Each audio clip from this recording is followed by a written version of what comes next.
Are we live? Hey. Yeah. Are Evening we all. live? Hello, everyone. Take my comments Good evening. Happy Friday. Are we live? Are we live? I think we are. I think so far so good. Yeah, looks good to me. I'm sure someone would let us know in the comments if we weren't. Someone let us know in the comments if we're live.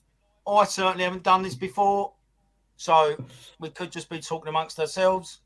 But welcome on Friday night. Hope everyone's buzzing for the weekend. Robert, thank you for joining us. Mike is new to the channel, everyone. Mike is, and I have this on good account, the world's most knowledgeable fish keeper of all time. I would dispute that. I've got a Fluval Evo. Don't spoil it, That's my reefing accomplishment. It's got mollies in it. Eyes full to the amount of knowledge he's got regarding fish. So anyone got any comments at all about fish, Latin names, you will not trip this man up. He is bulletproof. Is that about right, Mike? Fair?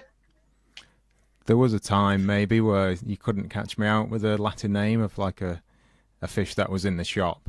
I feel like as time's gone on. Anyone who used to work at TMC knows their Latin names because that's what you work with, isn't it?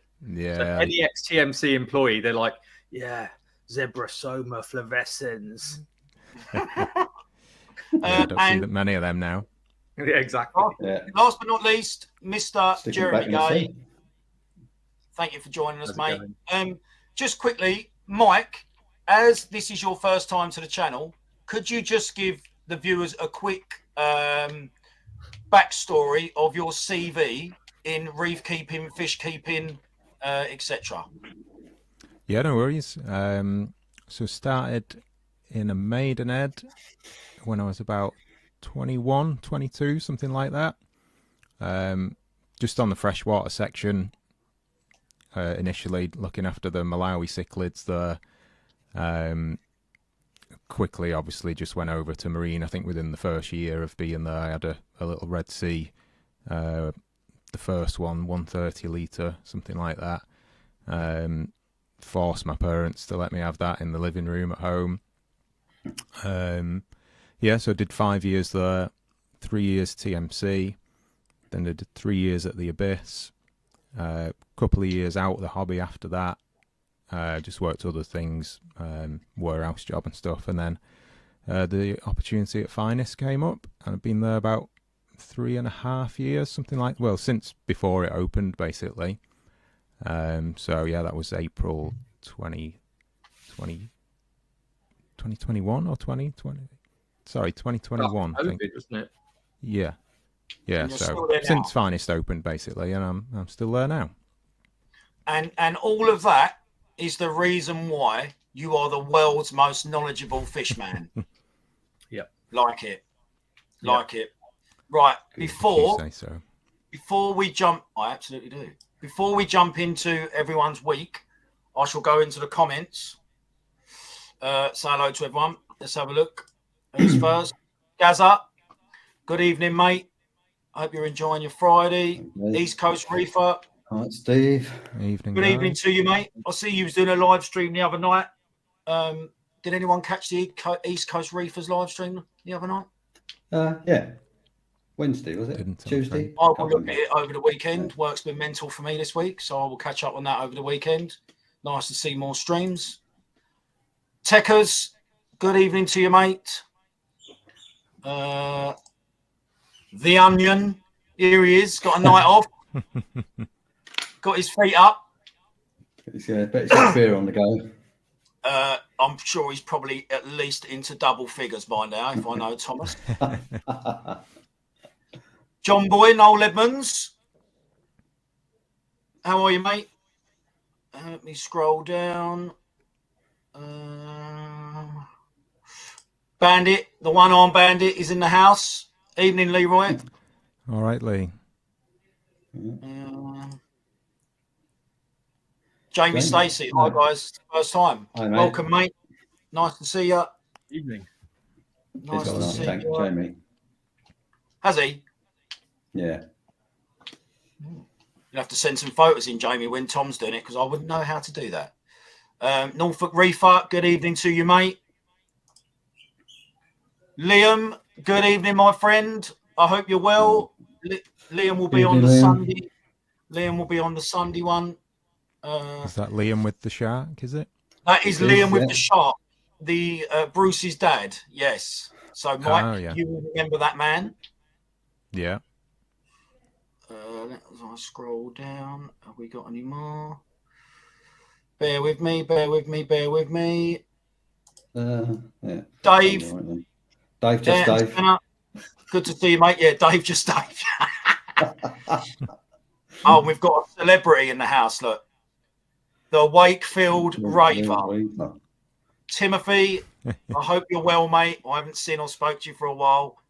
I hope you're on the Malibu tonight, mate. Mike, Big Davey for Fish. Is that you, Mike? I don't know who's put that. It must be another Mike. It might be one of the other lads from Finest. Could be. Happy Friday, Mike. Whoever you are. Oh, look, my good mate. Good old Dazza. Right, hope you're well, mate. Hayley, good evening. Good evening. Evening. Fresh off the street, a bit of news, an exclusive, is that Miss Hayley Barr will be on the Reefers Network soon. So cool. You heard it here first. Cool. Paul Davenport, evening, mate. Hope you're well. Yeah. Hi, Paul. Go down. Good evening. UKM 120, mate. Good evening to you. All that. And watch out. Carlos. Carl's in. Hope you're well, boy. Hope your Cilla Black's all right. Just waiting for his new tank. Oh, is he? Oh, that's November. He changes the monthly, I think. So yeah, he does. Yeah, he changes tanks more than he does his underpants. Now, Carl. Rama, good evening, mate. Rama, hi guys. I'm sure this is making really good viewing as I'm trying to scroll down. Anyone? Phil Mellor. Phil, good evening to you. All right, Phil. Good evening, Phil. We got Bruce's mum now. Regulars, though. Yeah, Bruce's mum. Bruce's mum. So we've got the whole family involved. Lovely. Nice one. Okay. Anyone want to go at that? Nihilus. Another mic. Plenty of mics. Yeah. Okay, and I think on the wagon till I fall off. What a legend that bloke is. What an absolute legend that bloke is. Some good-looking corals in that thumbnail on the Wakefield Reefers little avatar. He's a very good. He's a very good coral keeper, old Timothy. Loves his SPS. Yeah, they look really nice, those. Yeah, that's just a screenshot from Well Bar Coral's website. But anyway. Ah, right. Yeah. And you know what? He's such a good lad, mate. He takes frags off his corals, mate, and just gives them to other reefers. He don't charge them or nothing. Yeah. He just gives them away. He'll love you saying that on the live stream, won't he? Yeah. He's an absolute legend, mate. Yeah. So if anyone wants to be coral, his DM's just gone mad. Yeah. Smash up the Wakefield Raver, and he'll sort you out. I absolutely guarantee it. Yeah. Yarrick, give me. Yarrick, hope you're well, mate. Right, so I think I'm all caught up. Yeah. So, gentlemen, I think we'll start with Robbie Roberto. Right. What you been up What to? is it? What I've done this week? Not a lot. What have you done this week? Reefing related, Rob. Keep it reefing, please. Oh, right. Okay. In that case, not a lot. Now, the only ambition I've had this week is my Trident started going a bit wonky, giving me weird readings. So I've had to dismantle it, clean all the tubes out, and reassemble it, put it back. It's normally pretty good. Does that maybe once a year. I think it just sucks some rubbish up, when it does a test off on it. Yeah. No, I'm fine. So I'm trying to think. I think that's about it, really. Everything else has been ticking along at the moment. Pretty smooth week. Changes. Yeah, I'm not really buying anything at the moment. No, that's it, really. I've put the light on the spawning tank, but it's on really low at the moment. Give us an update on that. It's an empty tank. Okay. Well, basically, Don't pour much in there. Yeah, exactly. Yeah, I think I've got a problem. So it's all ready to go. Actually, Monday I'm driving up to Derby University to go and see Mike Sweets. So very fingers posh. crossed, I will actually see the spawning because Did you say you're flying up there? Fly my own helicopter. Yeah, that's right. Yeah, he's predicting Monday, but you know, chances of it actually happening while I'm there are pretty remote. But fingers crossed for that. Did you see after Paul's event and the celebs went to go to Jamie Cragg's and he got it right on cue? Like they were meant to be there at 11 on the Tuesday and they got there and really? it was like blam, eggs. I will tell Mike that then on Monday. Yeah, exactly. Jamie can predict it to the minute. Jamie is he's a Jedi, isn't he? He can do anything with coral spawning. You give him a coral, he'll give you like 100 back. Yeah. So I'm doing that Monday. So I'm waiting for the corals to come in. So everything's ready basically. Everything's set. All I need is the actual corals, and I think they are coming in December sometime. They're coming in from Oz. They're millies from Oz. So the lunar cycle, etc. You've all got all set up, ready to go. Yeah, it's all there. All the seasonal data's done. Light ramps up, ramps down. Lunar day of the moon. Everything's all done. What corals are you putting in there? 4 lines of code. All you actually need to do that. It's pretty simple. What corals are going in there, Rob? Millies, Australian millies. Right. Yeah. That's what they recommended, wasn't it? Yeah, and I think actually they're coming in for Mike and for Jamie. I think I'm kind of piggybacking on that order. I think that's what Paul said anyway. So yeah, I don't know how much it's going to cost. That's the shocking bit for me. Well, it don't matter to someone like you, does it? More money than the Beatles. SPS ain't cheap. Yeah. Oh, yeah, exactly. Wild colonies. Mm. Do you have any idea of colour or species or anything like that, Rob, at all, or not? Well, obviously the genetic diversity comes in with different colours. Basically, it's that simple with millies. So I just want it's a small tank. I'm only going to get probably 6 colonies in there. If I can get 6 different colours, obviously 6 different genes. Yeah. Or genotypes. That's what I want. I want everything. I mean, the idea is, it's stupid a lot, is to prove that just a normal average reefer, which is where I see myself, can spawn corals. That's the kind of the idea behind it. You know, everything's secondhand. It's a small tank.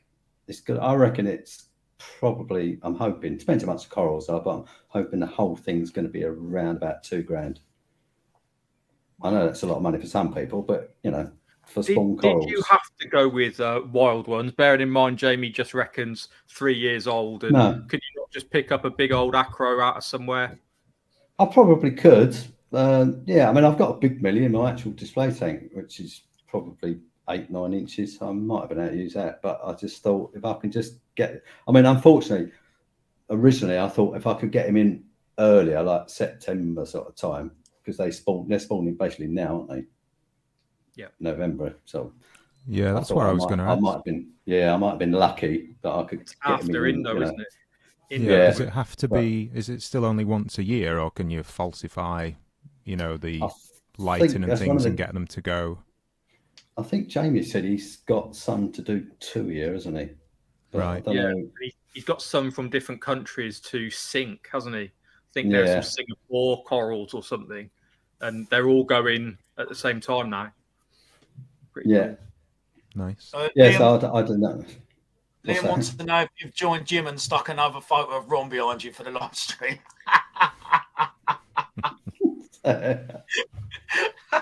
Sorry, that tickled me, that one. Sorry.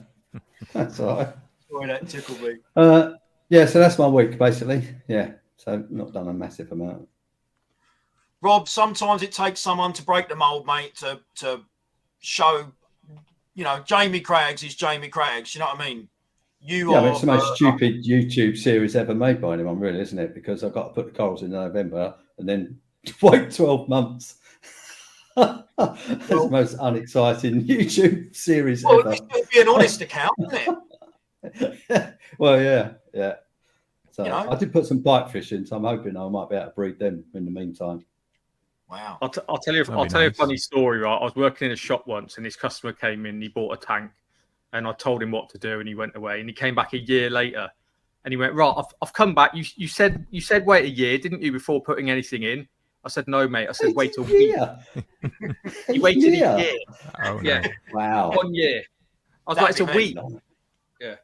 That'd be That's me. impressive. That's impressive that you waited. Yeah. And then I think I tested his water and his pH was off or something. I sent him away again.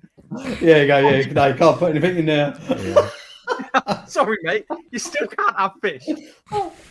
Oh dear. Right. Yeah. Is Rob planning on QT the corals for spawning? If so, what's the method, Dr. Rob? Well, I don't necessarily have to QT them because they're only going to be those 6 corals in the tank and there's nothing else in it. I mean, I will dip them, obviously, check them for flatworms and stuff, but that's probably all I do because there's, like I said, there's nothing else in that tank. If they were going in my main display, I'd QT them, but they're not, so I'm not that worried, really. Fair enough. So I just use potassium dip. That'd be it. Potassium chloride. Yeah. Yeah. I've got a microscope. I'll check for eggs. And that's kind of it, really. See how you go, mate. Mm. Mike, moving on to you, my friend. Reefing news. Do you have a reef tank at your house, Mike? Yeah, I've got a Fluval Evo. Okay. If you can call it a reef, the little nano. I thought he was joking when he said that earlier. No, serious. I've got enough going on at work, to be honest. I've never really had a monster reef tank in my house because obviously you do it all day. I mean, to be honest, I still tinker with the tanks like most evening, but yeah, that sort of satisfied the need for a tank is obviously working around it all day. Obviously, display tanks and things in the shops kind of call my own in a way. Somebody else is it buying stock, the corals. Mike, or is it? Have you modified it? I was going to say, you got anything? Oh, it's no, it's heavily modified. The glass is the same. That's basically it. Different return. Everything points. 2 Radian XR30s on it. It's got an AI blade on it. An MP10. 300 litre sump. Yeah. I've known Savage Reefer. He drilled an Evo, didn't he? Did pretty well with that. I've actually got a spur one.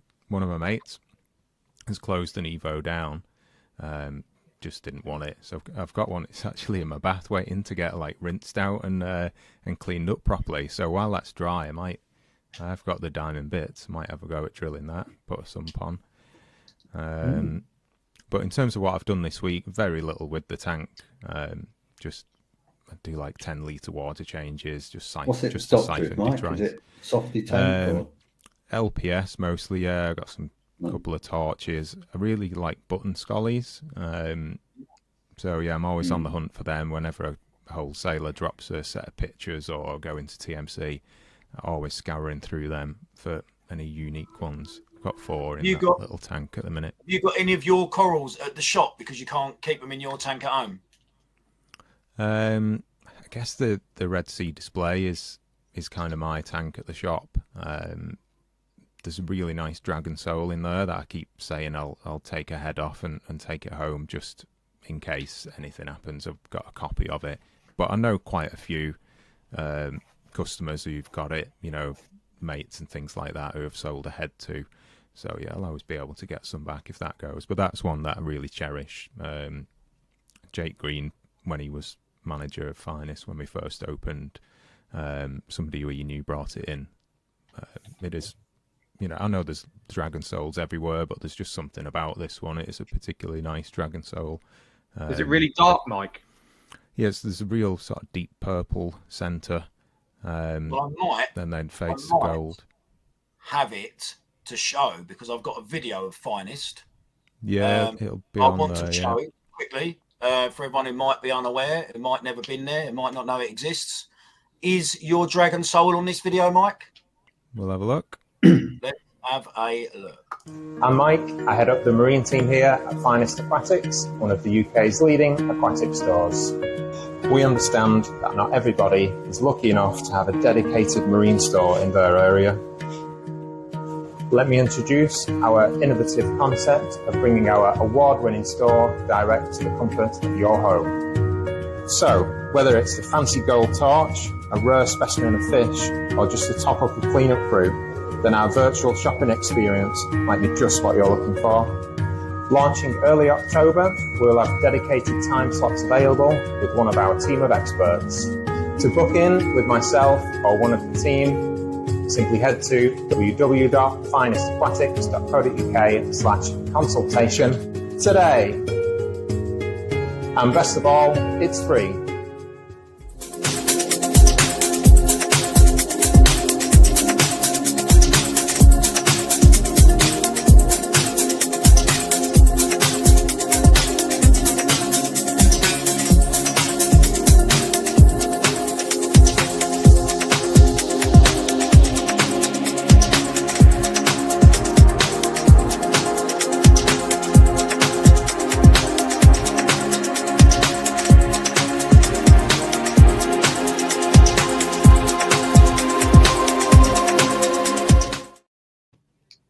You're a natural in front of that camera, Mike. There's a couple of takes doing that video, to be honest. But yeah, we got there in the end. I didn't see the Dragon Soul on that, actually. It's nice to see other. It's nice to show other shops because, like I say, when I first come into the hobby, I had no clue what was up north. I knew of AAC and a little shop in Colchester where my missus was at the time. So I think it's show other shops, mate. Yeah, definitely. I call it the Coral Triangle around like the northwest. Loads of great shops for corals. Yeah, we are blessed in the north for sure. Between Liverpool and Manchester, yeah, you want for nothing really. And Yorkshire as well now. Sorry, you know, there's more shops. Whilst Tom I's moaning and there's no shops where he is. Is that not really Does he live somewhere else? Well, he is Yorkshire. Yorkshire's just got a bit better, hasn't it? Past few years. Right. Absolutely, yeah. Where is it, Mike? Whereabouts exactly? Widnes would be the closest town, but yeah, just south of Liverpool, really. North of Cheshire, just over the River Mersey, and yeah, just south of Liverpool. Just on your the chat, just on your buttons. As it says, a mate in Australia picked up 8 button scholars for 120 Australian dollars, and he pays that for one here. Yeah, makes me want to cry. That. Rub it in. Go on, Daz, rub it in. It's the air freight. Yeah, that's it. Yeah, absolutely. Yeah, I mean, yeah, you got to get her, haven't Long way, isn't it? Yeah, exactly. Yeah. Mr. Jeremy Gay, your week this week, please.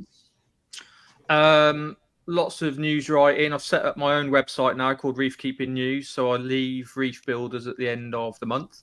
So I'm just populating that site in the evening, getting everything together for that.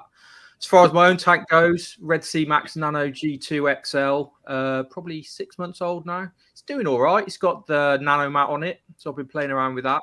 But last time I was on, I had Wi-Fi problems, right? And I've had Wi-Fi problems the whole time, which resulted in them digging the road up and me getting a new hub. And now all of my gear that's all Wi-Fi, every Red Sea device and the Kamoa devices, I've got a rebootable now. So every light is flashing.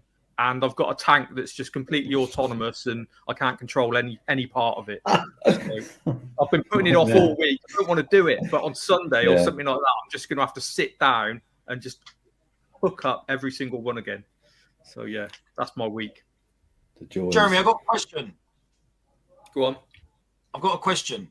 If Jake Adams had passed away, would you line up to work alongside him at Reef Builders? I already did, yeah. I worked with him I've known him for years. I worked with him for a year before he died, but he worked on, he wrote on practical fish keeping when I was there ages ago.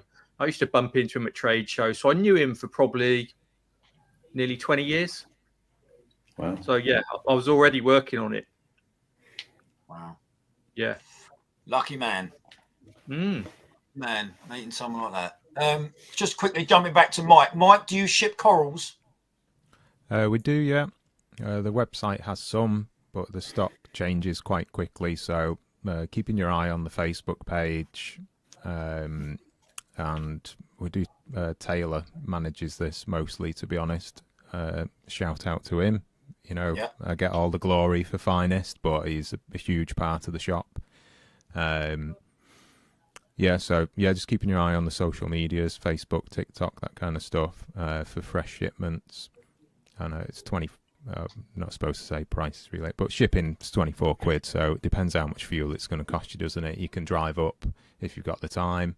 If it's going to cost you more than that in fuel, then you can get shipping overnight courier, live arrival guarantee. The only snag is, as we approach this time of year, when the overnight temperatures drop considerably, then we will make the call and postpone shipping, and we just have to wait for a mild spell. November, December's generally haven't been too bad, but it's like the January, February when it gets real tough to ship stuff. No matter how many heat packs we put in, these boxes are sat in a warehouse overnight, waiting for the forward location, aren't they? So do you have a cut-off temperature? And do you look at the forecast, go, right, if it says -1, nothing goes out? Or minus is absolutely, and low singles is probably risky as well. I sent a couple of Banggai Cardinals out this week to a guy, and he said even with the 4 heat packs in, so a full-size poly box, what we would generally get, you know, loads of fish in. It was just 2 fish, very generously bagged with oxygen, like say 4 heat packs, which are rated for like 48 hours. He said the heat packs had a bit of heat left in them, but the bags were cold. So, and it was 5 degrees that night overnight. So yeah, in hindsight, perhaps shouldn't have sent them out, but I did the best I could with the packing. I used to work at wholesalers as well, as Mike knows, and I followed the boxes from the courier. There's only certain couriers that do livestock, and I followed the boxes to what's the massive place in like Trafford Park in Manchester, where like all the hubs are for like, you know, APC and DX and all that. And especially at this time of year with Black Friday month, the boxes were just out in cages all night, just on the car park, because they got massive great roller doors and Arctics coming in. So no matter what you do, those boxes are outside. You think they're inside, they're not. You know, they're just sat out there. And then they've got to go off the end of the conveyor belt as well. You know what I mean? And drop off about 4 to 6 feet. That's all right. That's a bit of flow in the bag for them. Yeah, exactly. Yeah. Wake them up. Aeration. Yeah. Wow. So it's in the hands of the gods a little bit. Yeah. Mike, you mentioned every Friday night you do a live on stock there. Yeah, so usually I've been off today, so Taylor's done one. But yeah, 5 o'clock every Friday. We just get on our phone, or the website, Facebook Live. Yeah. So we just put the orange lens on our phone and walk around the shop. So I don't really do much like on camera. I'm normally pointing the camera at the stock, you know. So this is a bit new, but you're a natural, mate. Yeah. Honestly, absolute natural, mate. Yeah. So if you see anything on them live streams on those Friday, what a lot of people do is, you know, pause the video or screenshot it, put a little circle, message us, and I mean, I won't reply on a Friday night, but Taylor sometimes does, or Saturday morning when we start at 9. You know, if you're first in the queue, you've circled a new torch that we add in, then, you know, you'll get a message back, you know, and once you're paid and that, it's yours. So, well, I've just got so Rama is obviously struggling with his eyes or his ears, so he's asking where it is again. Yeah, just south of Liverpool. Yeah, not south of Liverpool, Cheshire. Rama. Just south of Liverpool. For you, Rama. Just north Google it. From where he is. He's in Lichfield, isn't he? I have no idea. Yeah, I've seen snow for Monday forecast, so the overnight shipping will be postponed. No, more than likely. Snow forecast for Monday? Yeah, I've seen that on one forecast, yeah. Good job on going nice Australia. Drive up for me to Derby. Lovely. You going? When you going to Australia? Monday. Make sure you get that snow off the rotors before you go up, Rob. Really dangerous. Helicopters taking off in snow, mate. Oh, I'll go. Don't keep it outside, do I? Sorry, of course it is. How silly of me. Sorry. Don't you call that the shed? You just call that the shed, didn't you? Yeah, I do. Yeah. Overspill for reefing equipment. I'm off on Friday, mate. I'm off on my jollies on Friday. Off to Perth. So, are you doing the one flight, the 18-hour job? Are you doing that one or not? No, because I looked at that but I can fly from Stansted, which is 5 minutes from my house, for £400 less. But all it is, I've just got to stay over in Dubai for an hour and 3/4. And do you know what? I just sat there and I thought, I'd rather spend the 400 quid, save that, and spend it when I'm out there, mate. So you should have gone to Doha, then you could have dropped into Tony's shop. That's what I did in Qatar. Yeah, I'm so what's the word? I'm so loose mentally. That's a good way of putting it. Yeah. Right. And other ways as well. Trust me. I'm glad you cleared that up. I wonder where you're going with that. I am single, so I'm just out there. I am loose, but I just want to get there as quick as possible. So, although it's a long flight, isn't it? I was going to contact you, mate, because I've got a mate of mine who I work with, and she's going to Bali for 2 weeks while I'm out there. So I might get a 3-hour flight from Perth to Bali for a couple of days. Do it. Do some diving. She's staying right by where you was, Komodo. What was that reef called? I was in Komodo. That's a fair way from Bali. That's a long way from Bali. Oh, it might be getting. You could go to Lombok. Lombok, you can go to. She's near Bali. Lombok. Nusa Penida, all those sort of places. There's a lot of shippers in Bali, though. That's where all the corals are flown out of. Well, no, it's Jakarta, isn't it? Yeah, well, they call them Bali, but they're actually, they're in the strait between Bali and Java. They're nearer to Java. I don't know why they call them Bali. I might be getting that confused then, but yeah. Where's she if staying? You can get to Bali, I mean, the Bali's full of Australians. While I'm over there, mate, because the Australian reefs, particularly on the west, are nothing obviously like Bali, and a 3-hour flight, 2 days there, just while I'm over there. It's a bit chilly down where they are in Perth, aren't they? In that Ningaloo Reef. Yeah, bring me some of the Nardi Ras back, it'd be nice. Well, territory in it, Ningaloo.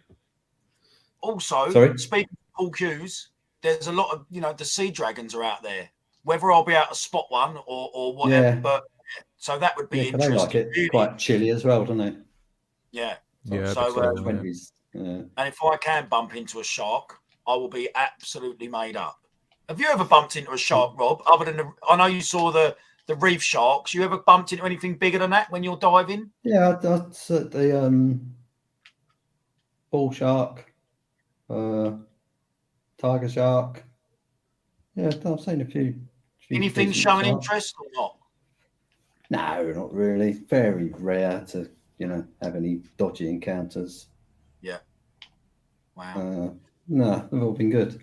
I mean, saying that, I did watch a video of a diver being attacked in Komodo about a week before I went.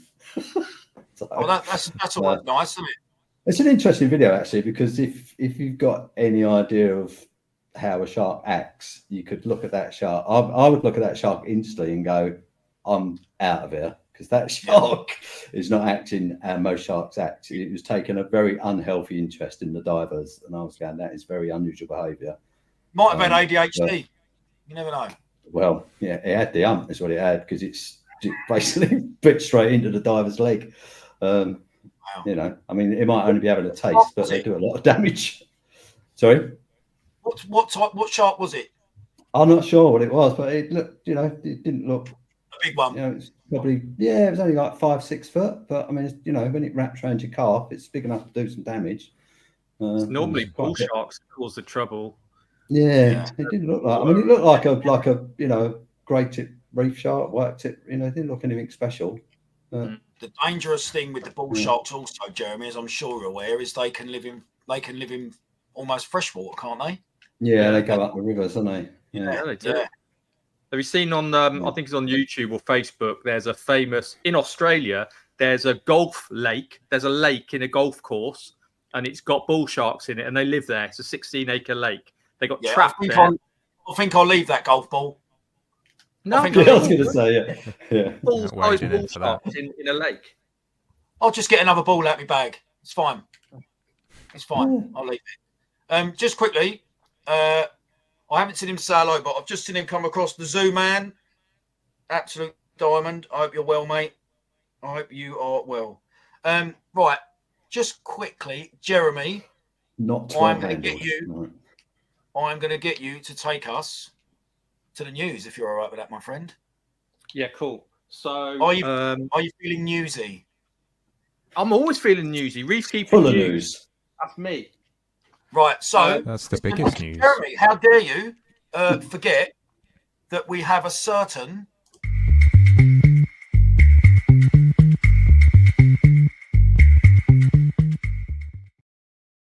Right, I need the glasses and I need. So professional. Yeah, I was going to say, yeah. Yes, Jeremy. The Yes. paper. Good evening. In the news today.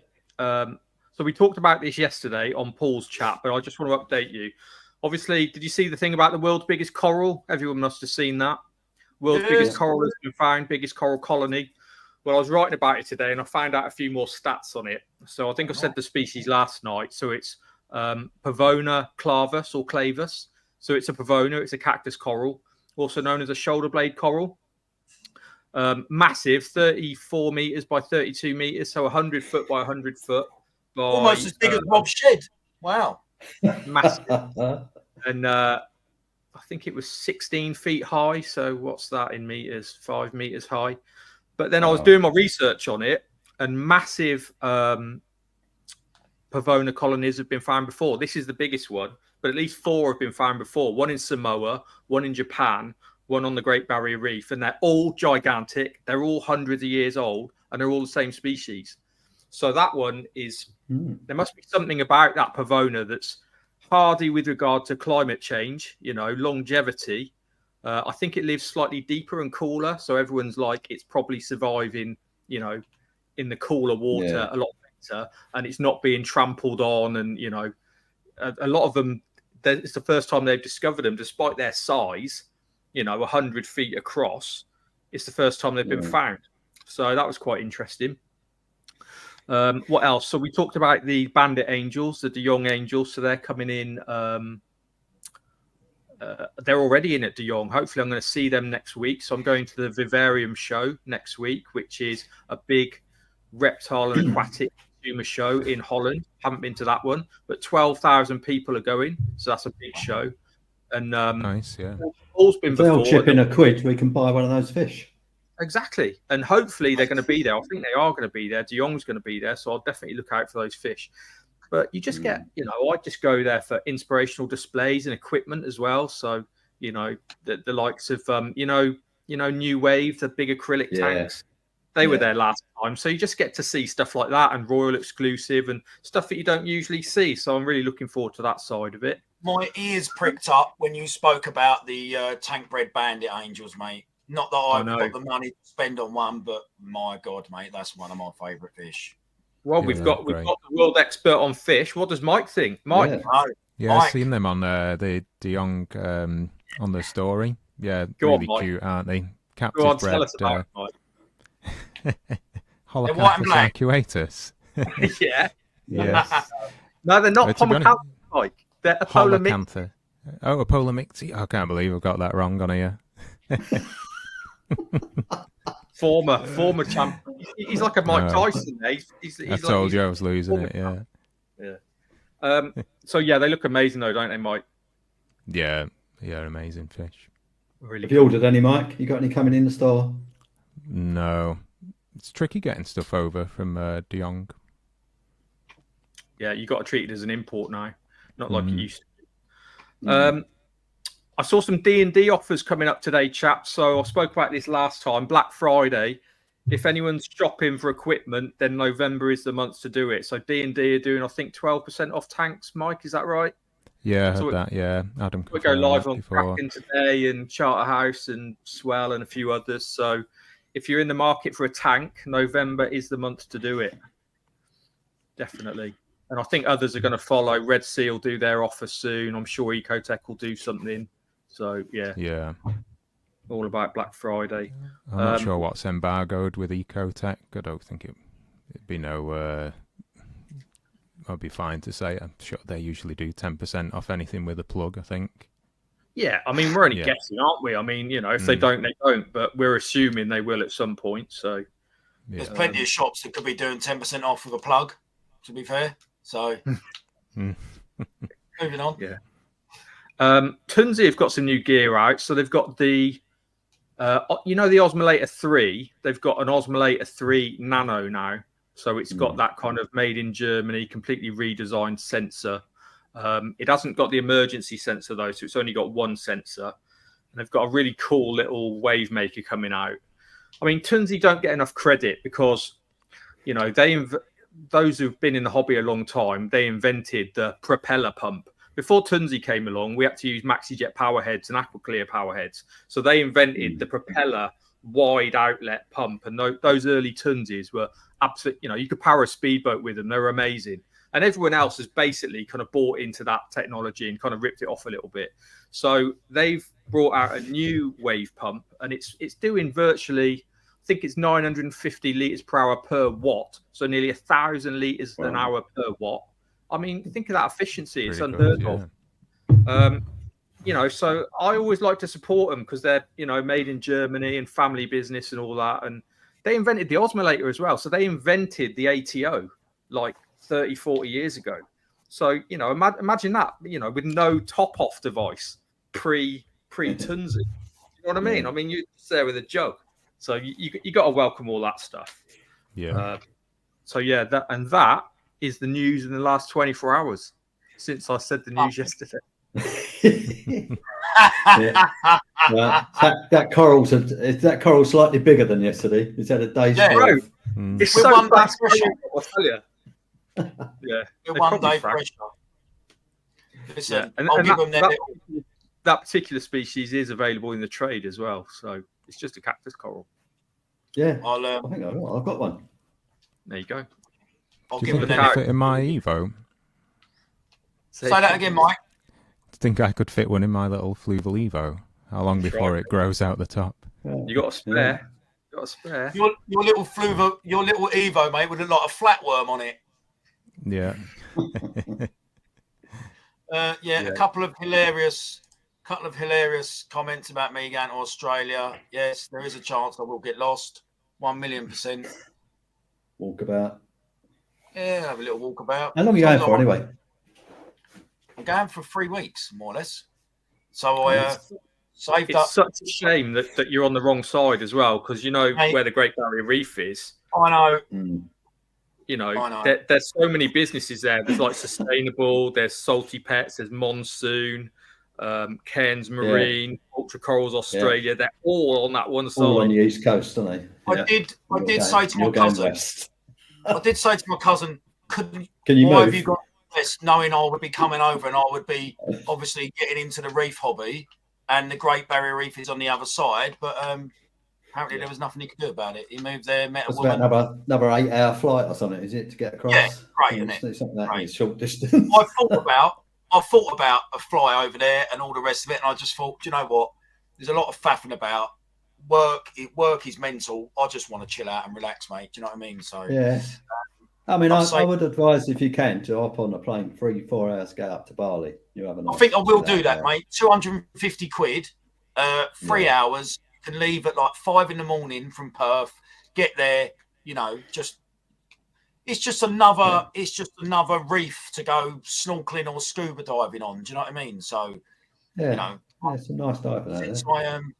Since I this time last year, in a couple of weeks' time, more or less the same time as I'm going to Australia, I went to Zanzibar last year, and the reefs there, you know, that's the Indian Ocean. You know, you've got the Maldives there that are bleached, which you are fully aware of, Rob. But yet Zanzibar, where I was, even the little reefs off North Nungwi, absolutely intact. The little island Manemba Atoll to the northeast, absolutely thriving and full of life, thankfully. And that's where I learned to scuba dive, mate. And it's just, you know, being in this hobby, it's just insane. Do you know what I mean? Absolutely insane. Yeah. Right, let me go through some of these comments. What a surprise. That's every tank car, isn't it? Every month. Yeah, one for each month. What we got going on? A few people talking amongst themselves. Nothing really. Oh, hang on. Mr. Rod Butt. He's got a new build on the go at the moment. I've seen on Instagram, which looks amazing. I initially, I don't know if anyone's seen Ian's tank. I initially thought his lights were ATI Strattons, but I don't think they are they? Has anyone seen it? They're not the cheap knockoffs that are out, are they? No, I mean, I could be wrong. They could be the Strattons. I'm not sure. Ian, is it the Strattons you've got over your tank? Because that's one thing I've looked at with my lights. I'm not particularly happy with my XR30s that are over my tank, and I'll be looking to upgrade. What do you want? A bigger panel? Yeah, I Is just. that what you're looking for? Panel light? Yeah, I just they're so much bigger. They've got so much coverage, and I just think, my tank. I don't know. I look at other tanks and that, and I just it's just something missing. How big's the tank? I've got the 525 G2 Red Sea, so I've got 2 XR30s over it. Only 2. Yeah, I know. If I knew what I know now, you could get 4 XR15s over it. Realistically, would be a better way to have gone. But or turn them around and get a third XR30. Which generation are they? Because the generation G6, because the weir is in the middle. If you had 3, it's going to look like a wonky donkey, isn't it? Do you know what I mean? Are they pros or blues? They're blues. Yeah, blues. And now, if I had my time again, I'd have gone to the pros. But well, I've got the pros and I want the blues. So yeah. Ooh, how many you got? I can see.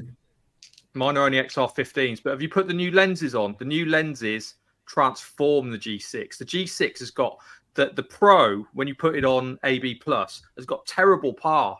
It's a brilliant light, but it just doesn't penetrate very far. Very wide, very shallow. And the numbers are rubbish. Put the new lens on.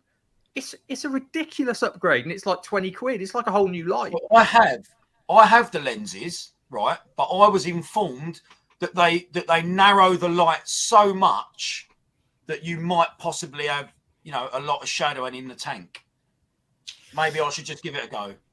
Well, I think because you've only got 2, you probably need to raise them up a bit. Yeah. But it's just physics, isn't it? It's like with wave makers. You can either have wide and shallow or narrow and penetrate. Narrow. One or the other, isn't it? You know what I mean? So unless you go for like a panel, like you said, like the Stratton, which might solve everything for you. I totally get it, mate. I totally get it. Right, I have something. What's the time? We're 47 minutes in. So, you 3 are totally unaware that I have a little game for us to play this evening. Oh, great. I did say there was no structure, so I lied. Right. Is it called It's not Latin names of fish, is it? Because I'm 0 for 1 so far. Next half an hour. That's going to bug me for the rest of my life. No. The next half an hour will all be in Latin. Mike, are you ready? I'm going to speak Latin. But you know that not all scientific names are Latin, don't you? No, I didn't know that. No. Latin, Greek, English. It's a scientific name, not a Latin name. Well, I don't even know the English scientific names, mate, so I'm screwed. Whatever. So as it's Friday, this is a little bit. So the next little segment, what we've got planned here that you 3 know nothing about. We're going to go a little bit serious, boys. Are you up for that? Okay. So if we can bring the fun down. You're giving me the choice. No, I'm not. Really open contracts, isn't it? Just you haven't got a choice. Read it. Oh, we haven't got a choice. Right. Okay. Right. So we'll bring the fun down a notch and we'll go serious.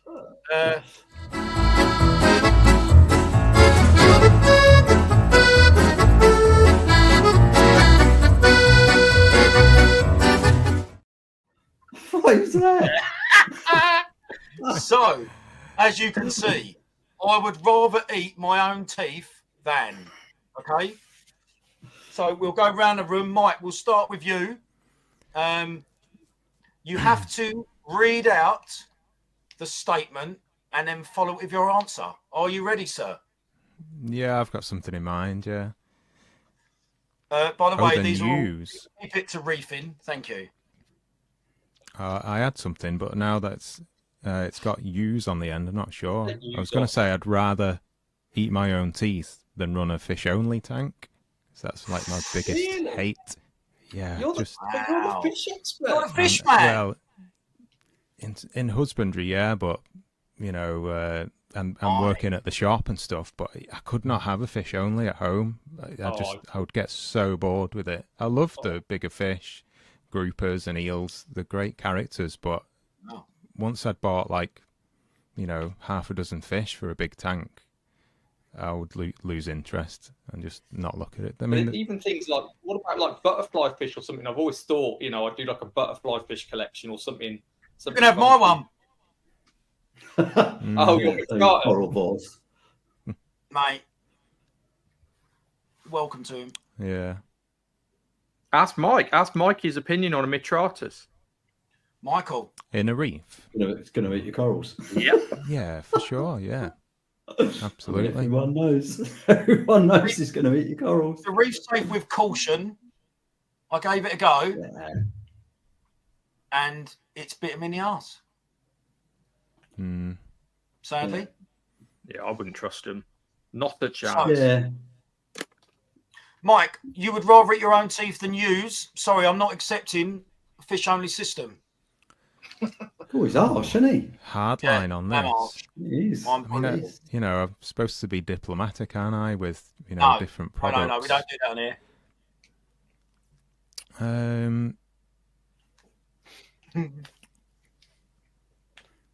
I will say I prefer a reef mat to a Clarisy. I'm not completely dissing Clarisys. That's my diplomacy, but I think considering the price point's pretty similar, why not have the smart features, you know, it connecting to Wi-Fi, which can be a downfall, as Jeremy's finding out with his router changing.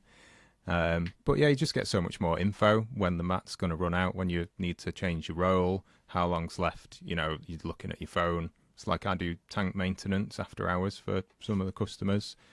If I'm going to, you know, whoever's house on a Thursday night and I have a look, oh, let's see how much of his roll he's got left. I'm like, oh, I need to take one with me. It needs changing. It's not going to last a week. You're going on holiday. You think I'll change that before. Whereas with the Clarisy, obviously, it functions the same. It's a little bit harder to change the roll on a Clarisy as well, I would say. I think the reef mat is just took what the Clarisy did, but did it better. So just to confirm, Clarisy are crap. That's what you're saying, yeah? Yeah, that's all I got from that. Yeah. Yeah, that's all I got. I did not say exactly that. But Yeah, we're filling in the blanks for you, Mike. Yeah. Basically, whatever answer you give, we'll just make our own interpretation anyway. So that's fair enough. No, Dr. they do Rob? the job, but, you know, if they were 100 quid cheaper than a reef mat, then yeah, they're crap. you know. They're crap. But I get it. Thanks, Mike. I would rather eat Cheers. my own teeth than not have surgeon fish in my tank. Okay. Dr. Tang. I like tanks. Fair enough. Mr. Jeremy Gay. I don't like fine sand very much. I think everyone who uses oolitic sand gets cyano on it. Okay. I don't think I'd ever use fine sand again. Hate it. Okay. Yeah, I should call it culture plate sand. yeah, Growing your sand in bacteria general, on it. to be honest. Burr bottom all the way. So you're a bare I've bottom got bare man, are bottom, you? actually. Yeah. And what about reef Yeah, keeping, Mike? So obvious. Stop it. Sorry. Right. Are you running bare bottom, Jeremy, in your tank or not? You got sand in it? I am bare bottom at the moment. However, I set one up in the week when I was down somewhere else, and I used coral gravel because you can vac it. So you go for like 5-6 mil coral gravel. The wave maker doesn't blow it. Thin layer, and you can vac it, and I'm happy with that. Yeah, and the detritus comes through it quite easy, doesn't it? Yeah, that's a good compromise. I think. Yeah. That's where What I'm about at. your Evo, Mike? Is your Evo bare bottom? Yeah, it is. Your Yeah. little Fluvo, yeah. So you're the only one with sand in Drippy at the moment? No, I'm crushed coral. Well, gravel. Okay. It's probably a mixture of crushed coral gravel, which one of the greatest things I bought was a wonderful gravel vac, one that actually works and allows a lot of water to pass through it from AAC. I can't tell you the name of it. God knows what the name is. It's actually the same one Tom's got, and it is bloody brilliant. And obviously, if you've got gravel or a crushed coral, absolutely essential. Otherwise, you're in trouble. Because the crap that can build up, which leads to nutrients through the roof, pathogens, you name it, all harmful, all killers. So yeah, that is one of the best things I've ever bought. It was only about 20 quid as well. Right, next one, Dr. Rob, you're up first. I thought that was it. No.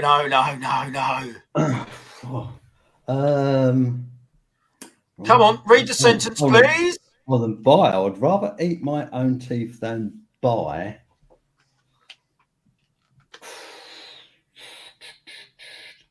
A Milwaukee refractometer. No, the ones you put the drop on. How dare you? Yes, go on, Mike. Go on, Mike. With my one, I picked it up and I launched it about 30 foot into the bin because it was useless. I've had one back, to be fair. There was one in the return section. And I was like, what's up with that? And Kyle said, oh, it's come back. The guy said it won't calibrate. So I was like, no, I'll make use of that. Took it downstairs. We already had one for the shop. I thought we'll have a spur. Yeah, it didn't work. Every other one's been fine, but I have found a faulty one. You might have just had one of those, maybe. What issues were you having with it? I did look at it to say it just didn't. It was just reading absolute garbage. And I did look online that sometimes the prism inside can get knocked off line or something, like out of line. So I took it apart, spent ages put it back together, and it was just as crap as when I first had it. And I was just so what was you checking it against? Life's too short. Well, I went through a whole plethora of different ways to read my salinity because, most people in this hobby, you go down a rabbit hole, don't you? And you just go, right, I've got a Red Sea refractometer. Now I've got a D&D one, and now I've got another one. Then I've got a Hanna pen, and then I've got the Milwaukee. Now I use the Tropic Marine hydrometer. Right. I was going to mention hydrometer. Old school is still what some of the real experts use. A really quite a tall hydrometer. Yeah. As long as you don't break it, you can look at it and it'll snap. They're great. Yeah, I mean they're pretty. I've smashed one, and it's got the bottom's got all those tiny little lead balls in it, and they just But they're like 40 quid, 50 quid. The Onion saying you've got to make sure the metal plate is at room temperature. That's it was in the fish room. I mean, everything out there is at 25, 26. So, yeah. And the rest in your room, I've heard. Yeah, I mean, gets roasty toast out there. But, I just thought, no, I'll just go old school and just go. Well, I can hear the cogs in Jeremy's mind clunking away there. Jeremy Gay, over to you. If you could read the sentence out, please. You should let us prep for this, right? I would rather eat my own teeth than buy. I thought you was going to say something then, but you still might. I don't like it when people like thrust corals on me that is just like a shard of some Monty or something and go like, how much are you going to give me for that? I'm like, just a piece of Monty. Zero. Just go away. And they're like looking at you like they're like going to get 50 quid for it.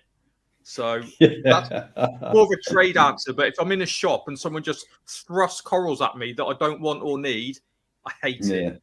So I'd rather eat my own teeth than buy rubbish coral frags off someone that I didn't ask for and I don't want. I'd rather chuck them in the bin.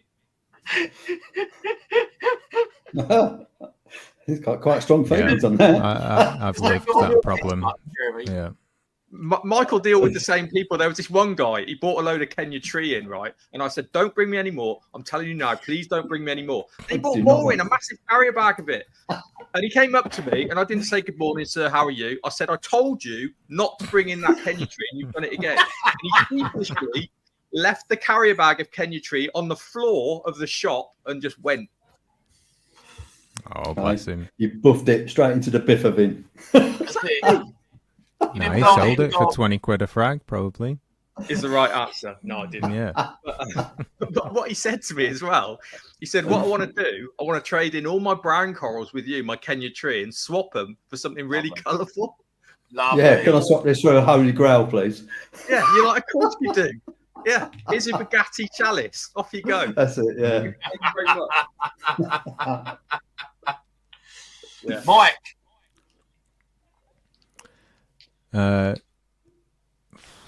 if we could have the full sentence, please. I would rather eat my own teeth than buy Moorish idols. Maybe. Ooh. Non-membership expert. Come on, Mike. What's that? Can't you keep them, Mike? I mean, everybody wants one, don't they? But Yeah. you can't. It's not. I'm not just saying like a business thing, but if you look at the numbers long term, you know how many. I know Saf actually said on her episode every idol that they've sold through their shop she knows is still alive, which is bloody good going. But I don't think many other shops in the industry can say that. I've got a theory on this, Mike. I've got a theory that they've changed supplier of Moorish idols because everyone that I know has been sold recently from my LFS is still alive as well.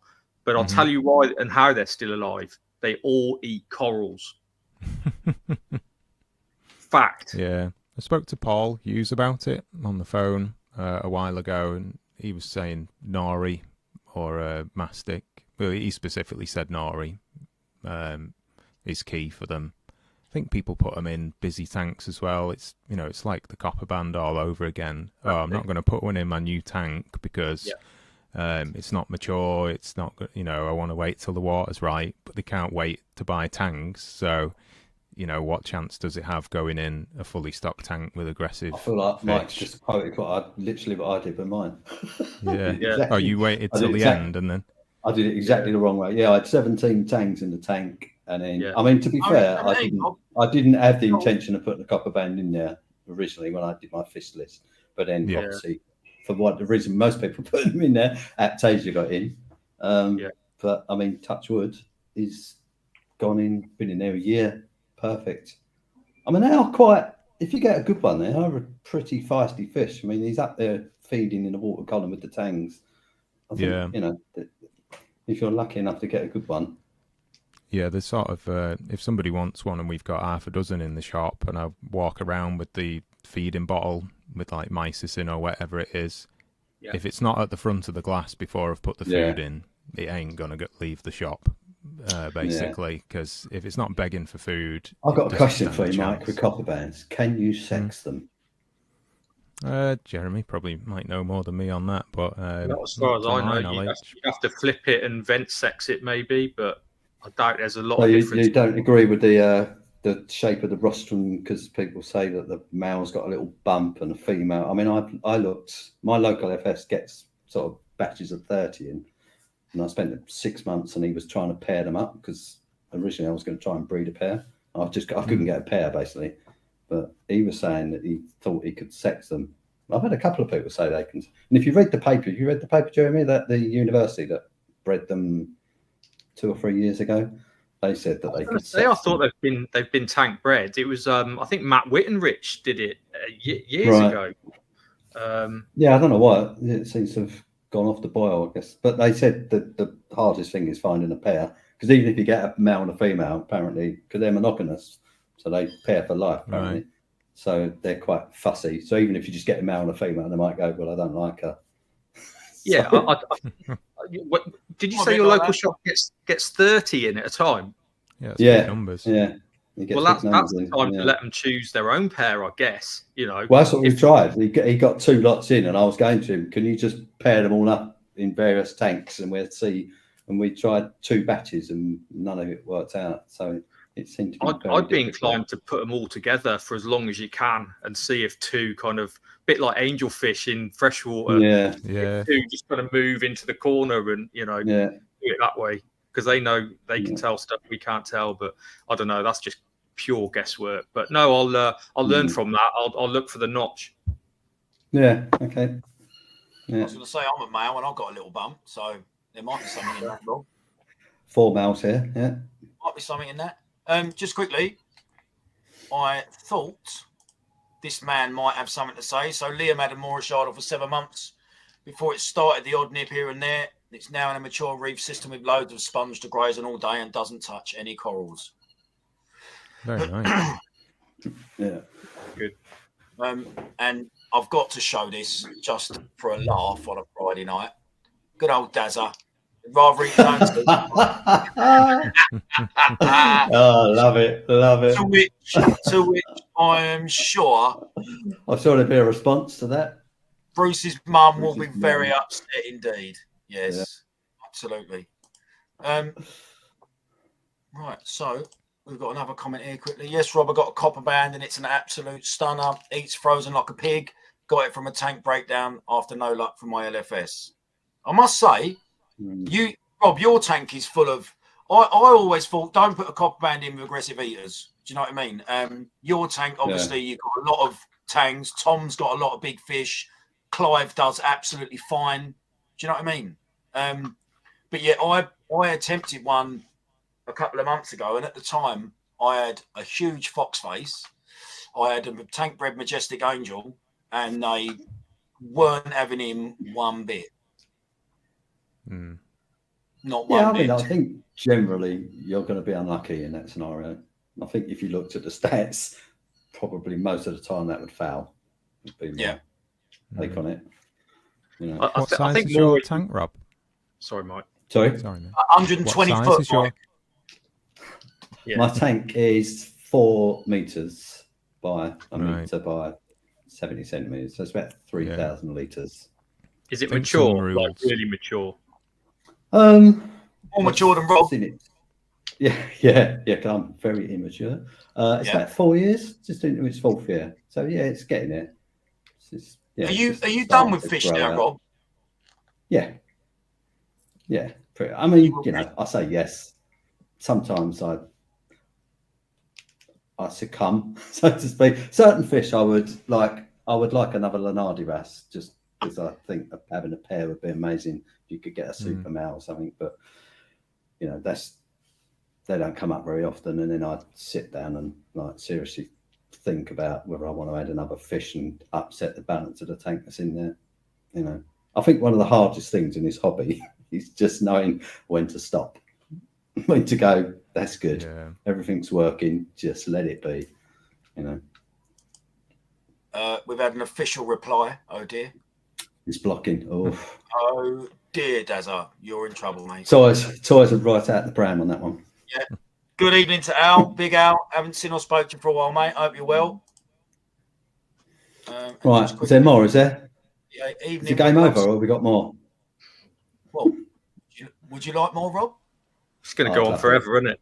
Go on. So, Jeremy Gay. I'd rather eat my own teeth than sell. This is a good one. I've normally got those who's worked with me knows I'm incredibly opinionated about things like this. I'd rather eat my own teeth than sell. I think a tiny little UV that people think is going to cure white spot is a complete waste of time. They're going to put 10,000 litres an hour through like a 5-watt Eheim UV or something, and they go, "Yeah, it's going to cure all the problems, isn't it?"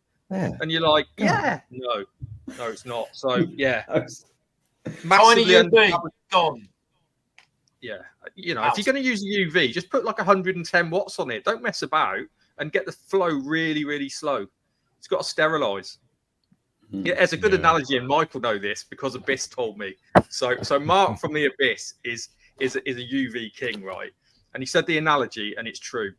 He said for UV to work effectively, it's like running past a fire. He said if you run past a fire really quickly, far away, nothing happens to you. If you walk past a fire really slowly and close to the fire, you get burned, and that's the same for the passenger. Yeah, we'd always use the the guy on the motorbike jumping through the hoop of the fire. Yeah.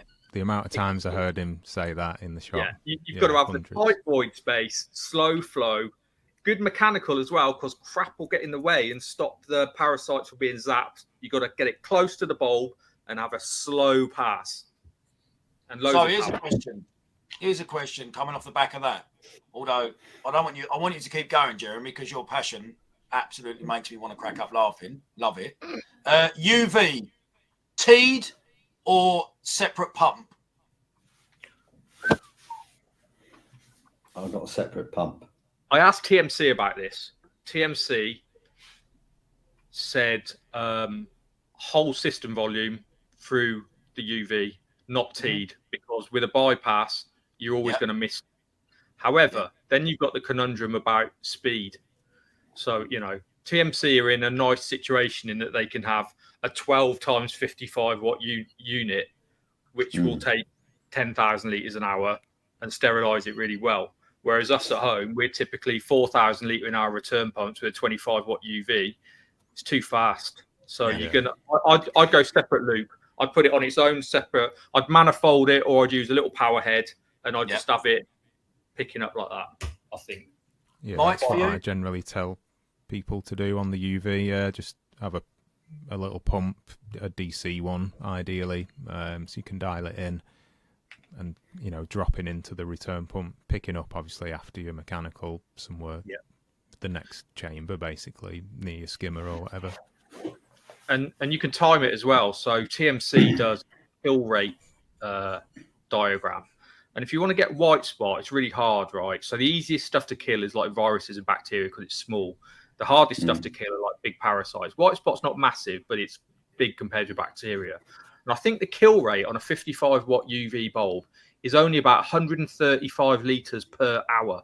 It's incredibly slow if you want to zap white spot. It's slow, yeah. And so what I do is I time it on my client's tanks. I'll get a measuring jug and I'll get him a 55 watt UV or a 110. That's why I use a 110, because then I can double that, 270 watts, 270 litres per hour. And I'll time it in a measuring jug and I'll tweak it. And that's what we've got. Yeah. And then I hopefully am zapping it a bit more. It's very similar I've got a inline, what do you call it? Flow meter. You know, the transparent ones? Right. Yeah. I've got that on my UV just before it goes into the 2 UVs. I've just got that flow meter there and a gate valve. It's very similar, Jeremy. Very similar. What you're explaining there is very similar to how you set up the zeolite reactor. You time that with a jug. Yeah, but it's all about flow rate. Yeah, that's the easiest way to do it. Yeah. Absolutely. Yeah. Right, Jeremy, because I absolutely love seeing your face get scrunched up so much with passion, I'm going to give you another go. Go on then. What's the next one? What, same question, he means. I want you to have another go on cell. Let me. Would You wanted to say shark. You wanted to say shark then, didn't you? Yeah, that's what I thought he was going to say. Let's go controversial. Let's go for fish. So certain fish I get really wound up about when people ask me for them. Sharks I get wound up about. What else? Stuff that get... I mean, Emperor Angel, right? Emperor Angel, super popular, quite tricky, quite white spot prone. Needs a big tank, you know, like when you see a 14-inch Emperor Angel. You got one, Trippy? Yeah, I have, yeah. It's not that big, an adult Emperor Angel. It's too big for like a 6-foot tank. It's an 8-foot tank fish, you know. Or a 5-foot tank even. And powder blue tanks as well. Powder blues, you know, everyone wants Jeremy, a powder blue. I don't think you know what you're talking about, mate. Do you know that? I'm not guesswork. If you know what you're talking about, mate. I'm just a theorist. I don't really know. Yeah. But yeah. What's you saying about powder blues? Go on. Again, you know, everyone wants them, but most intermediate to beginner fish keepers are just going to have a world of problems with them. Just leave them out. You know, I mean, your tank's 6 months old and you're going to put a white spot risk in it. Why risk it? The problem is, Jeremy, right, and I'm not saying it's right, the problem is they are so stunning that everyone wants one. I'm not a tang fan, but they are. Yeah, they are lovely fish. Beautiful tang. Beautiful fish. Yeah. My one loves gonnies. Really? Really? Yeah. Wow. Oh, yeah. Loves chomping on a gonny. It's a good segue, actually, because this is where we bring Mike in, because actually it's about quarantine with powder blues. And Mike is a bloody good fish keeper, so he can probably have some top tips for what he does with them before you get them. Okay. Yeah, I mean, we spoke about this, I think, either in the shop or on the phone, and you was like, oh, you make it sound so simple, mate. But I do feed heavily the lads at the shop like hate me for it, because I have 2 days off, and I'm like, I know how much food was in the freezer and stuff like that, and like, you know, I'm always berating them. I've, you know, they do feed, obviously, you know, the fish get fed. So yeah, that's one of the main things. Selecting the good livestock to start with. We generally use TMC, as I'm sure a lot of shops do. They run a low level of copper in their systems, which they're pretty open about. You know, it's no big reveal there. We do the same. We're heavy on the UV. You know, again, those TMC 110s are brilliant. You got to change the bulbs regularly and have your flow rate right. They're not too bad for flukes generally, powder blues. Maybe they don't stay in the shop long enough, or our systems are clean. But yeah, we use fluke and wormer periodically on our systems. So I know there's no like big revelation, and there's no chemicals or anything, or you know, but I don't think there is really a secret sauce. You just got to feed heavy and get the basics right, really, with fish. That's my kind of mantra in a way. And obviously watch what they're going in with. Just going back to the copper band thing before, the reason I asked with the size of Rob's tank is most people have a 3, 4, 5 foot tank. 5 foot's probably becoming more the standard 4 foot used to be. I'd say tanks generally, people are buying bigger tanks now, but and obviously the last question was then buy on the end, which I probably answered this one with the last question more, because I don't really want to be selling Moorish idols and copper bands to small tanks full of tanks, because they're not going to do well. Maybe I'll answer the buy question in a bit, but yeah, just winding it back to the fish. But yeah, just I think UV is essential, especially when, you know, you're dealing with freshly imported fish, and getting them onto food. If it's brine shrimp that they'll only eat, if they're not taking mysis when they're freshly imported, then they just get tons of that. I think dry food is good as well, but they generally won't eat it from the get-go, so it's no good running around the shop 6 times and feeding flake if nothing's eating it. But I think flake is a good food. I'm sure you guys all use dry food in your reef tanks as well. There was a point, it was probably when I was at TMC or at the end of TMC when I then went to Abyss, where I'd never really used dry food that much in reef keeping. This is about 10 years ago, like, and when I started at the Abyss, I was like, what, you feed your fish flake? Like, you know, like, where's the mysis? You know, and they do, or did feed frozen as well, but it's, you know, good flakes, like protein shake, isn't it? You know, it's supplementary. You've got to give variety as well. Nori's brilliant too, you know, for keeping aggression down and things like that. They've always got some food to graze on. Fat fish is a happy fish. I think Anne-Marie said that a lot when I worked there. So yeah, you know, apart from getting the basics right, I'm sure there's no, like I say, no revelations there, but yeah, there's certain things that have got to be in place. I wonder, Mike, whether people are more hesitant to use dried or flake foods if they're keeping particularly SPS Acropora in their tank because of the nutrient levels it could possibly raise, rather than your frozen, if you rinse your frozen, that is. Yeah, I've always thought, I don't know if Jerry might have another answer or the other guys, but I've always kind of... I think it's the other way around, right? So flake is a really good, like, fish nutrition's come a long way. So flakes and pellets now, like, say, Vitalis, something like that. It's really, really good. Much better for a fish than frozen. It's got a better nutritional profile, but it's also got less waste. So really, you know, we've all done the phosphate test on the juice off some frozen. It's horrendous. If I had an SPS tank or acro-only tank, I wouldn't be at all bothered by just feeding dry foods. And when I was at EA, I had a tank in the office and we were selling Aquaforest, and that tank had SPS in it, and it just had dry food for 3 years.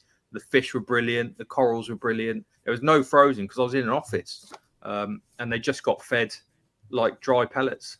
So I'm all for it. You know, I feed frozen. I feed flake. I'm definitely agree with Mike. Heavy feeding, and the abyss are the kings of it. 6-7 times a day, and that's what it's all about. Just feed, variety. Give them some frozen. Give them pods. Give them mysis. Give them artemia. Give them mussel, cockle, anything they'll go at. Nori, flake, pellets. Yeah. And then they Is it, forget. They forget Basically, make sure the fish are eating better than you. Yeah, and then they forget that they're a finicky powder blue or whatever because they're just noshing all day long. Little and often, isn't it? Yeah. Yeah, I feed 6 times a day. I feed my tank. Sorry, Rob, go on, mate. I was just saying, I feed mine 6 times a day because I use the liquid foods as well on a dose, so it's just easy. I feed some Benepets and Vitalis pellets. Yeah, just and 2 sheets of nori every day. I think one of the main problems with powder blues, a problem for me in general, is I always advocate, if you're in this hobby, at some point in your life, try and go either snorkeling or scuba diving on an actual reef and see what it looks like. Because once you do that, I don't care how big your tank is, you'll come back and go, my tank's tiny. Absolutely. They are tiny. Even my tank at 13 foot, compared to the reef, is tiny. And you're snorkeling on the reef and you look at one fish, it swims 6 foot in like 2 seconds, and then it carries on. You do kilometers in a day, and I think people just tend to pack fish into small tanks, and I think it just causes a bit of stress. And I think certain fish like powder blues, for example, they're very active fish that need a lot of swimming space. And when you get them small at 2 inches, they're going to be fine in a 6 foot tank, but over time, it's not a happy fish. Yeah. John saying, make your own frozen. It's easy. Yeah, it's messy though, isn't it? Yeah. Feed your fish more. Stop feeding coral foods. I agree with that. Yeah, I don't. Apart from live phyto, I don't really feed like coral food that much. And I think if you put in reef rides in, the dose on the packet is way too much for most tanks. The little spoon you get in a Salifert calcium test kit.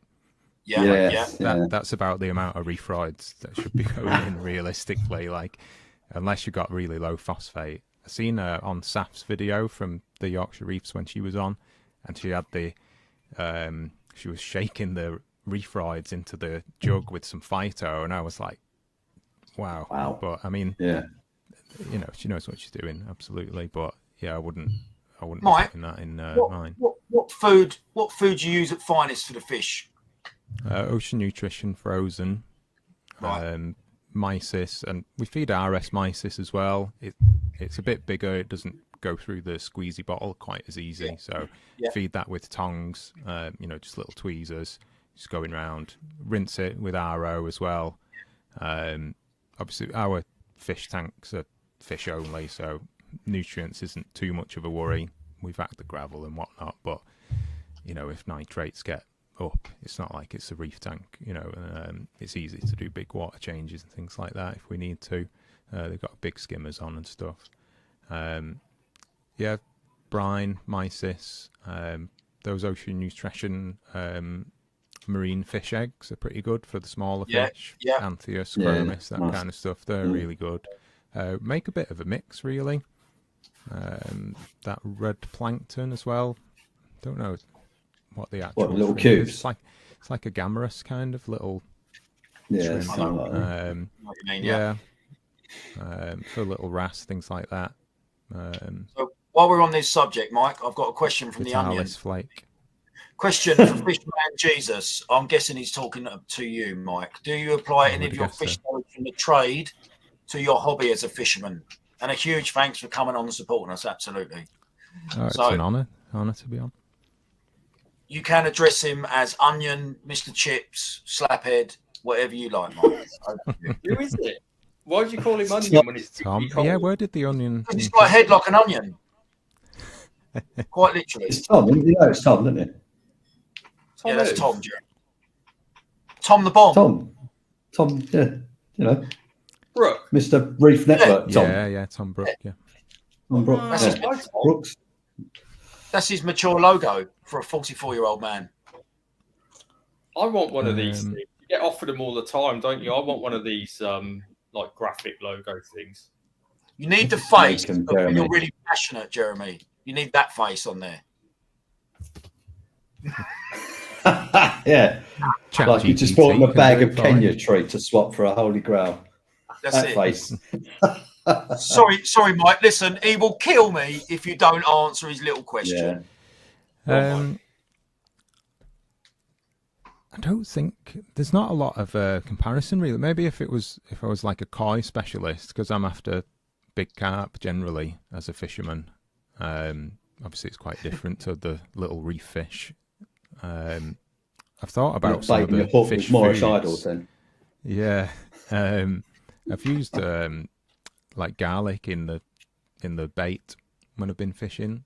That tends to a lot of fishing bait companies use a bit of that anyway. So yeah, I've put some bits of that in. I used these little, they're like they're called boilies. They're like high protein, like a round little ball fish food. Soak them in salt water, like Red Sea Blue, what we used to use. I have like my little bucket of boilies. So I'll go in the shop and put a bit of salt water on, and that keeps them fresh. And obviously, certain times of year when the carp are spawning, they kind of crave salt to replenish what they've lost. So, Top tip. yeah, That's a little Yeah. bit, yeah. salt Your food hair fishing rig. bait. Yeah, her rigs and all that. Yeah, do you do a bit of fishing? Do you? I used to when I had time, mate. Now I've got old and decrepit. I've got a reef tank now, mate. I don't get out around the lakes. I wish I had. And also, you got loads of time. Yeah, all the time in the world. Nice. I Getting wish I had. busy for a week. I'd love to, mate. You know that. I would Spent a love week to. painting that. What was that? I missed that.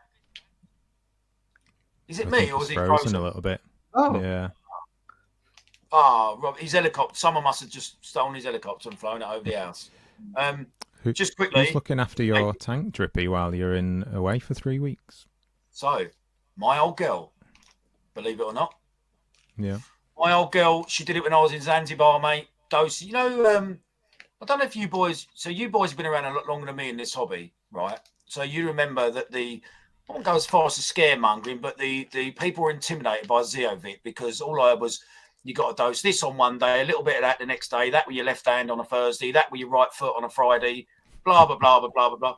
My old girl was dosing Zeovit, mate, for 3 weeks last year and everything survived. Do you know what I mean? So she will look after it. She will feed it.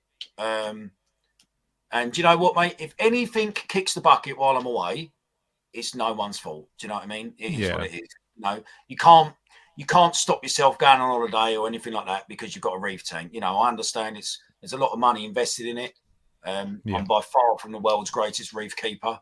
Things will go amiss, but I'll have a nice holiday, and when I come back, I'll address it then, and so be it. So, yeah. Just quickly, this did make me laugh. Rama's asking what phosphate is. He's never seen it. And Mr. Rodber said he'll donate some when his ceramic skate gets going. Yes, mate, that might be coming your way. So, Mike, just quickly, Noel Evans is asking, why do a lot of shops keep their fish in low salinity? So we don't keep it that low actually. For like 2.4 at finest. I guess it's less. Obviously, it's cheaper because you're not putting as much salt in the water and you're doing water changes. So there's that. Fish do generally do fine. I think 2.1 most places maybe aim for. I've known some people go down as low as 19, and I think fish are still fine at that. And then lower levels of pathogens. I mean, less things can survive invert-wise at the lower salinity. But I don't want people to come in and buy a fish and it go from 19 to 26 in half an hour. So we run at 2.4 at finest, which is just a little bit under. Yeah. Okay. That's me dog. Come on. Yeah, that sounds like I'm my upstairs in the spur. I've got 2 dogs as well, Ben. There's no way I would get through 2 hours uninterrupted with them two. It's like 2 tornadoes running around the front room. So. Yeah, I got 2 as well. Yeah. He pulled the router out and now he's brought his toilet. It's One only- of them. Oh. One of them, I popped out to Tesco's this morning. One of them has ripped the cover off one of my fish books, which is that's sacrilege. Do you know what I mean? Bad. And I've actually left it there on the floor as just proof to the whole family. You know, I'm just not saying anything. It's the first time I've said it. There's like the cover of one of my coveted fish books just on the floor. No. It's been ripped off. Well, there's only 2 noises I know like that. My hips in the morning and Tom when he gets his wallet out. So anyone else around him will back me up on that. Right, Mike, next one. Are you ready, my friend? Yeah. Oh, jeez. Ooh. There's 4 of us. We'll just pick each other. Yeah, I was gonna. My instant thing was Jeremy, just as a joke, but That would have been funny. You'd have kept a straight face. That would have been funny. We got the same customers as well. So I'll say something. I'll see Mike. What was it we disagreed on? Walt Disney's or something. I said to this guy, I said, don't buy any maricultured acros. yeah, Don't do it. yeah. No tenuous, no millies. Goes down to Mike's. Mike's like, yeah, we got tenuous millies. How many do you want? I'm like, what are you doing? And then I saw Mike and he was like, oi, what are you telling this customer not to buy tenuous and millies for? I was like, because I look after his tank, Mike, and he's killing them. So, yeah. It's like all I had in my tray, so yeah. Or 90% of what was in there, yeah. I think Mike's going to stick with Jeremy, if I'm honest here. Do it. Yeah, like I say, would have needed some time to prepare for these. No. We like What off the cuff. I'm going to say, take advice from the comments section of a reefing group. Oh, Because- alienate everyone. Oh, Mike. Well, you just see like misinformation passed around, don't you? You don't know what that person's credentials are. Or what they're doing wrong. Yeah. You know. Yeah. I hear you, mate. Yeah. I hear you. Love it. Dr. Rob. Not this reefing group, sorry. Should just add that. Oh, no, it's too late, mate. The damage is done. Back out of it now, Mike. Right. Yeah. I'd like to say anyone, but that's probably too controversial. Just because you're coral spawning. I'm big time over there. No, I can't finish that sentence. 13-foot tank, coral spawning. It's in another level. Yeah, I mean, the funny thing is, it's my second tank. So Don't tell me it's the small one. Yes, the small one. Yeah. Take advice from. I suppose. I think in the past I've not gone down taking advice from people who run coral farms. Okay. And my thinking is, it's not because what they do is obviously wrong, but they're doing something different to what I'm doing. So I won't necessarily follow their I mean, I'm interested in their techniques, and it's fine. And what they do is perfectly good if you're running a coral farm, but it doesn't necessarily translate into running a display tank because their whole setup is different. You know, even the design of the tanks generally they're very low. They have a massive surface area, and they've got thousands of frags in it. Very few fish. Yeah. So I don't, I listen to their videos, but I probably very rarely would think, I'll implement what they're doing there into my display tank, because it's just a very different beast. I'd say that probably. Yeah. No, I get that. Right. Rama's got a few answers on that one. Never take advice from Dave. Mr. Jeremy Gay. Shall I do another shop gripe? Jeremy, please give it everything you've got. Right. I'll be giving everyone advice, right? They don't have to listen to me. It's fine. It's all opinion anyway. Stuff changes. But then the guy next to him, who's been keeping Marines 1 year, starts telling him above what I'm telling him, the complete opposite. And you're like, you You just stood there going, well, thanks for that. Thanks Just for just contradicting recommending, you. Yeah. you know, the Moorish Idol, the Copper Band, the Emperor and the Powder Blue, and a tiny UV. Thanks a lot. Are some shops guilty of that, Jeremy, sadly, to make money? Yeah, so I would rather eat my own teeth than take advice from An idiot in a shop. the person in the shop who's advising the person who's asked me the question. Yeah. Being there. Yeah. Yeah, Mike knows it. Yeah. My answer to this is Tom Brook. So, Very specific. Straight Very in with a name. that idiot who's been doing it one day, I'll listen to him, no problem. Tom Brook, no. Just quickly, while it's on my mind, Jeremy, can we go back to? I'd rather eat my own teeth than I forget what question it was, but you was going to say about sharks, right? Have you had bad experiences? Have you seen too many in the wrong hands, etc., etc.? I've been lucky, right? I've been in the hobby a long time and I've been in the trade a long time. And when I was at Practical Fish Keeping, I used to visit a lot of shops and a lot of businesses and a lot of public aquariums. And when I go to public aquariums like, you know, London Sea Life and the Deep and Blue Planet, and they always had, you know, 1,000,000-gallon shark tanks. And I'd ask them about sharks. And, you know, the public aquarists there, it's their job. And I'll never forget it. I asked the curator of London Sea Life about what size tank you'd need for a black-tip reef shark, because people used to try and keep black-tip reef sharks. And he said minimum as a quarantine tank, and it would have to be circular, 100,000 gallons minimum for a juvenile. And people were trying to keep them in like an 8x2x2. Do you know what I mean?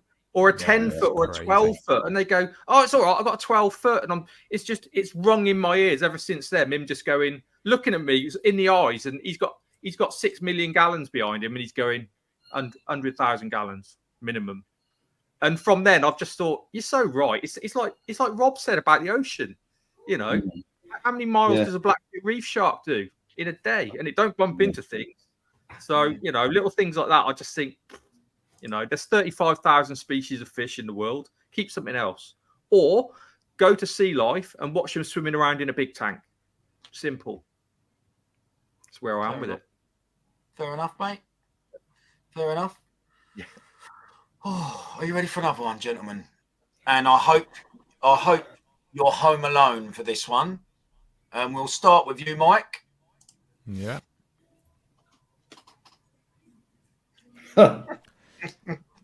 She's really good with this, to be honest. Oh, what a shame. I know, it's just a poor answer. Yeah, and you know, get the staff discount and that. A few friends in the hobby and stuff like that. Yeah, I wouldn't say I've any massive expenditures really on the reef keeping front. It's the fishing gear that I've got is probably worse than the reef tank stuff. Yeah. I wouldn't say I've got anything overly flashy in the tank, and if I have, I've bought it as a frag off a mate or something. Yeah. Okay, Rob, is your missus in the West Wing at the moment, or are you able to? Yeah, just far enough away. Yes. Yeah, I'm honest about the equipment cost, to be honest. I lie through my teeth about the cost of fish because she doesn't understand why I would pay that much money for fish. You know, a piece of kit, you can look at it, it's like a visible thing, and I can tell her what it does, and she go, oh, okay, yeah. You know, if I point to a fish and say, I've just paid $1,000 for that, she go, what, are you mental? So most of my fish, you know, the expensive ones, I'd probably tell her they're like 200. Are you being honest? Am I being honest? No. Yes. You said you had a Lenardi before and was looking for another, so he wants a pair, Mike. Yeah. How much we talking, Rob? For one of them? What, Lenardi? Yeah. They used to. I think they've actually come down. When the first time I looked, they were about 15 to 12. This one I paid 900 for, I think. So, So, I don't know. Some people are going to go, that's insanely expensive, and that's half hour's mining to you, isn't compared it? to some fish, it's reasonably cheap, I suppose. It's just it's how much you want it, isn't it? Half hour's mining, isn't it, for you? It's not a particularly rare fish. It's not a particularly difficult fish to keep, I don't think. They're quite. What's the most you'd go to, Rob? What, for a fish? Yeah. I think we've had this conversation. I think I said 5, didn't I? I think that was about mine. So if tank bred bandits come out, would you have one, or would you not? Well, they're not going to be £5,000, are they? Well, I was just going to say, do anyone know a rough figure of what those De Jong ones are going to be?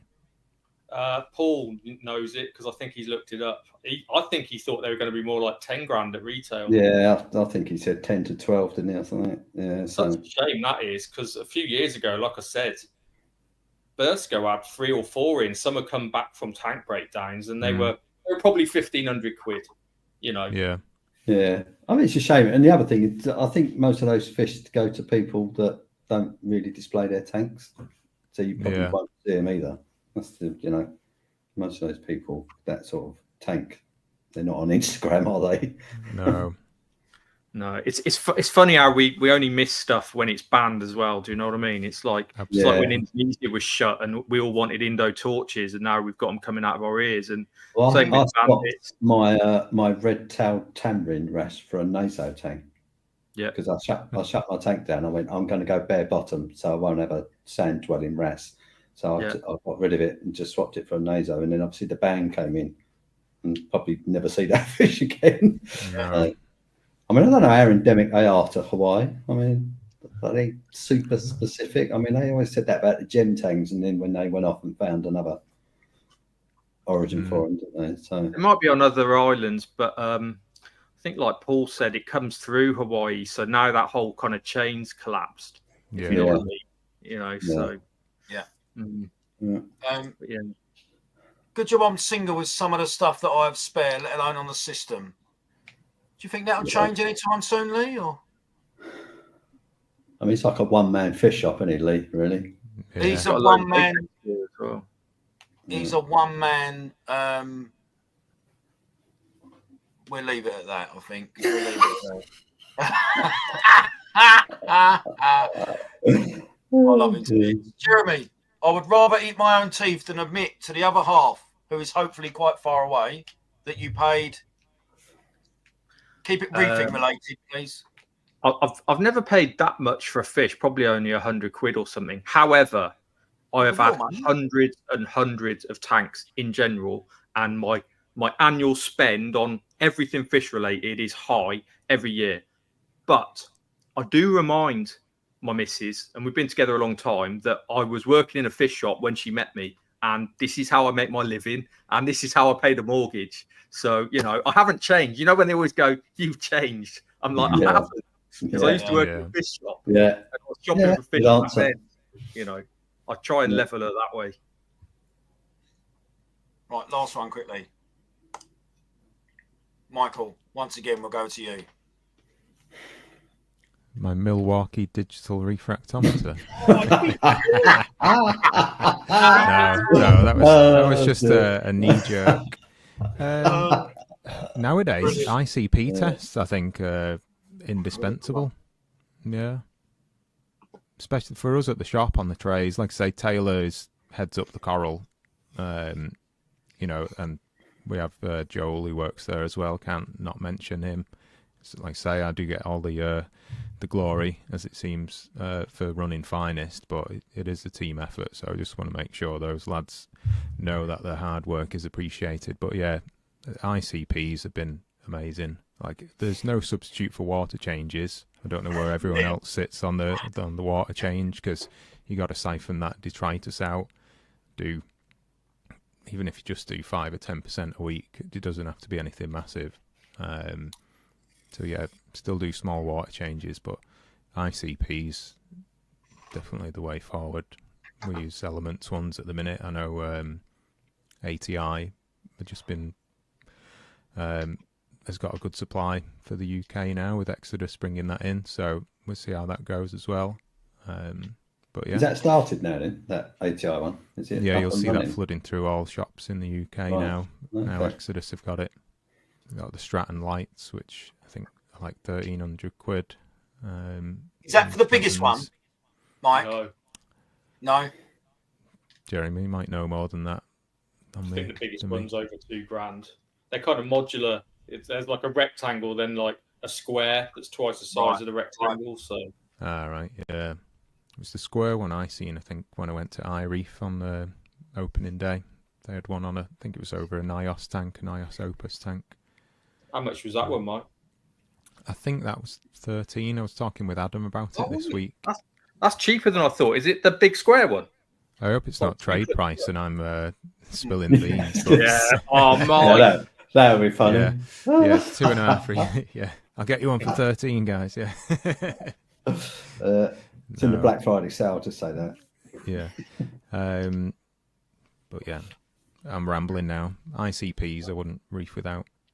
Mr. Jeremy Gay.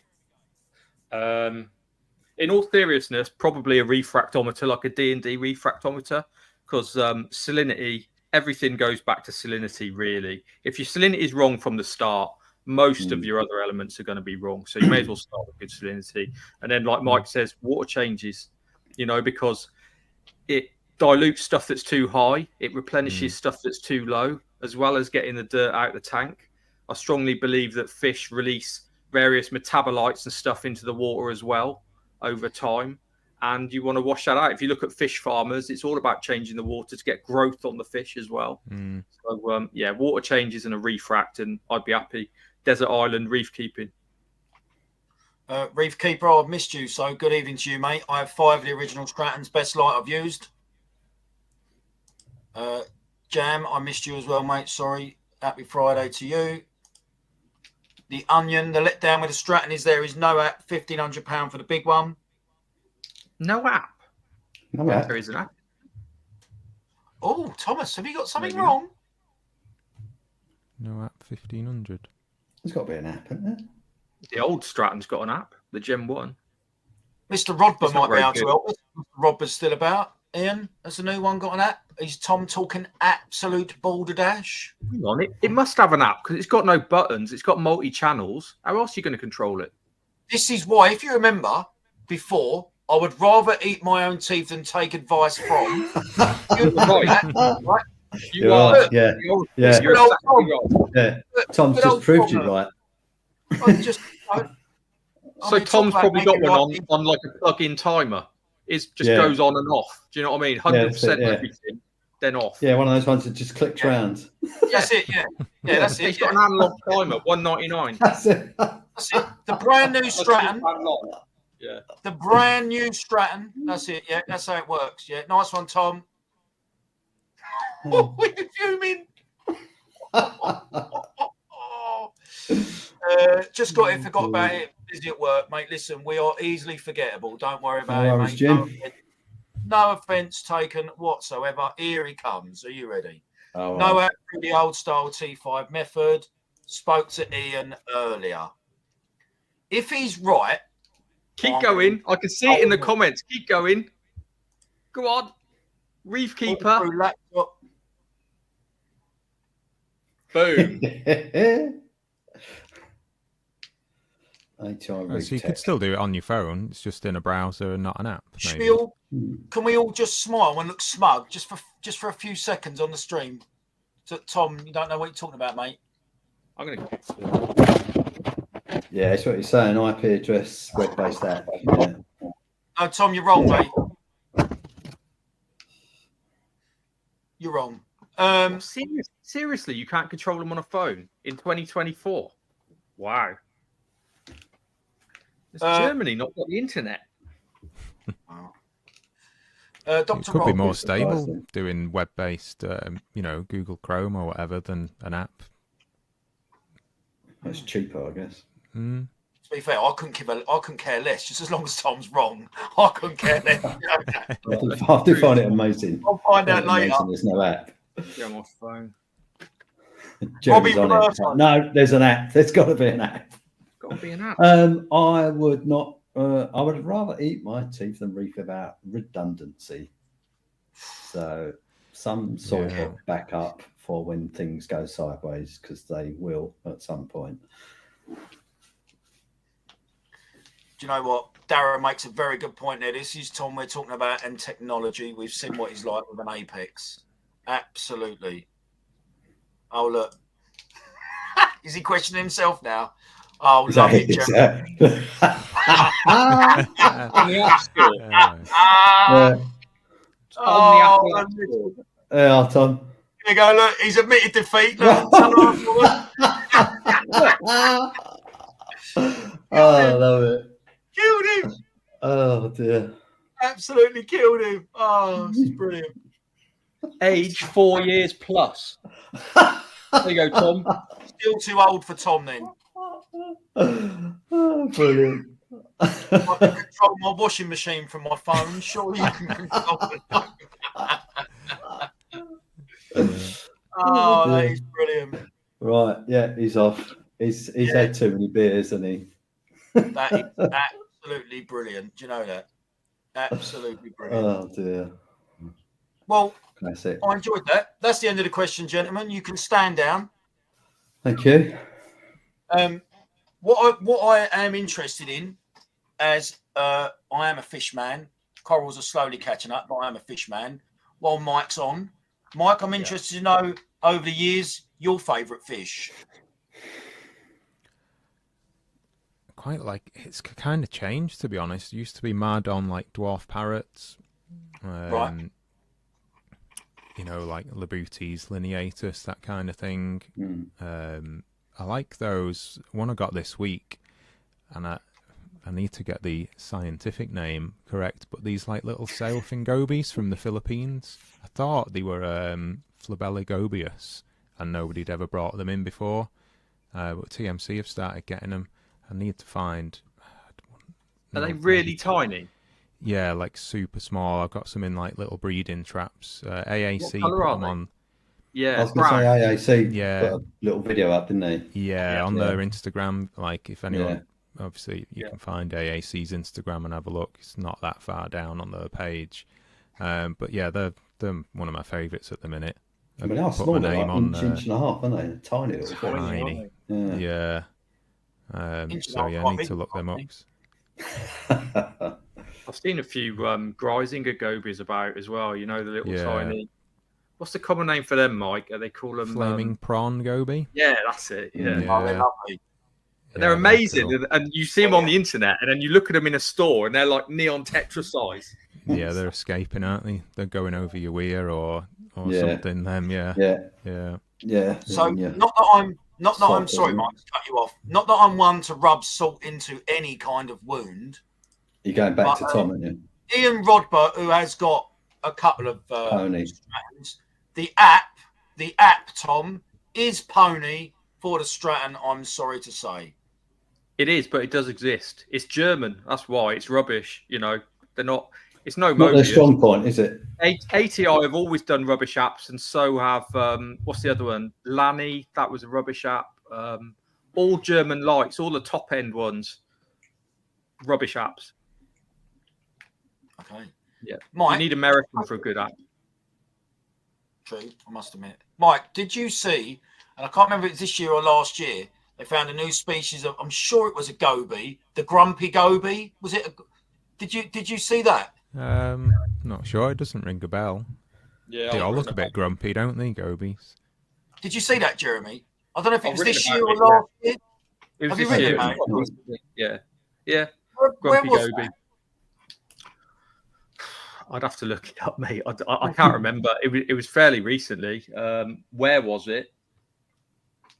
I don't know. Indo-Pacific somewhere. I don't know.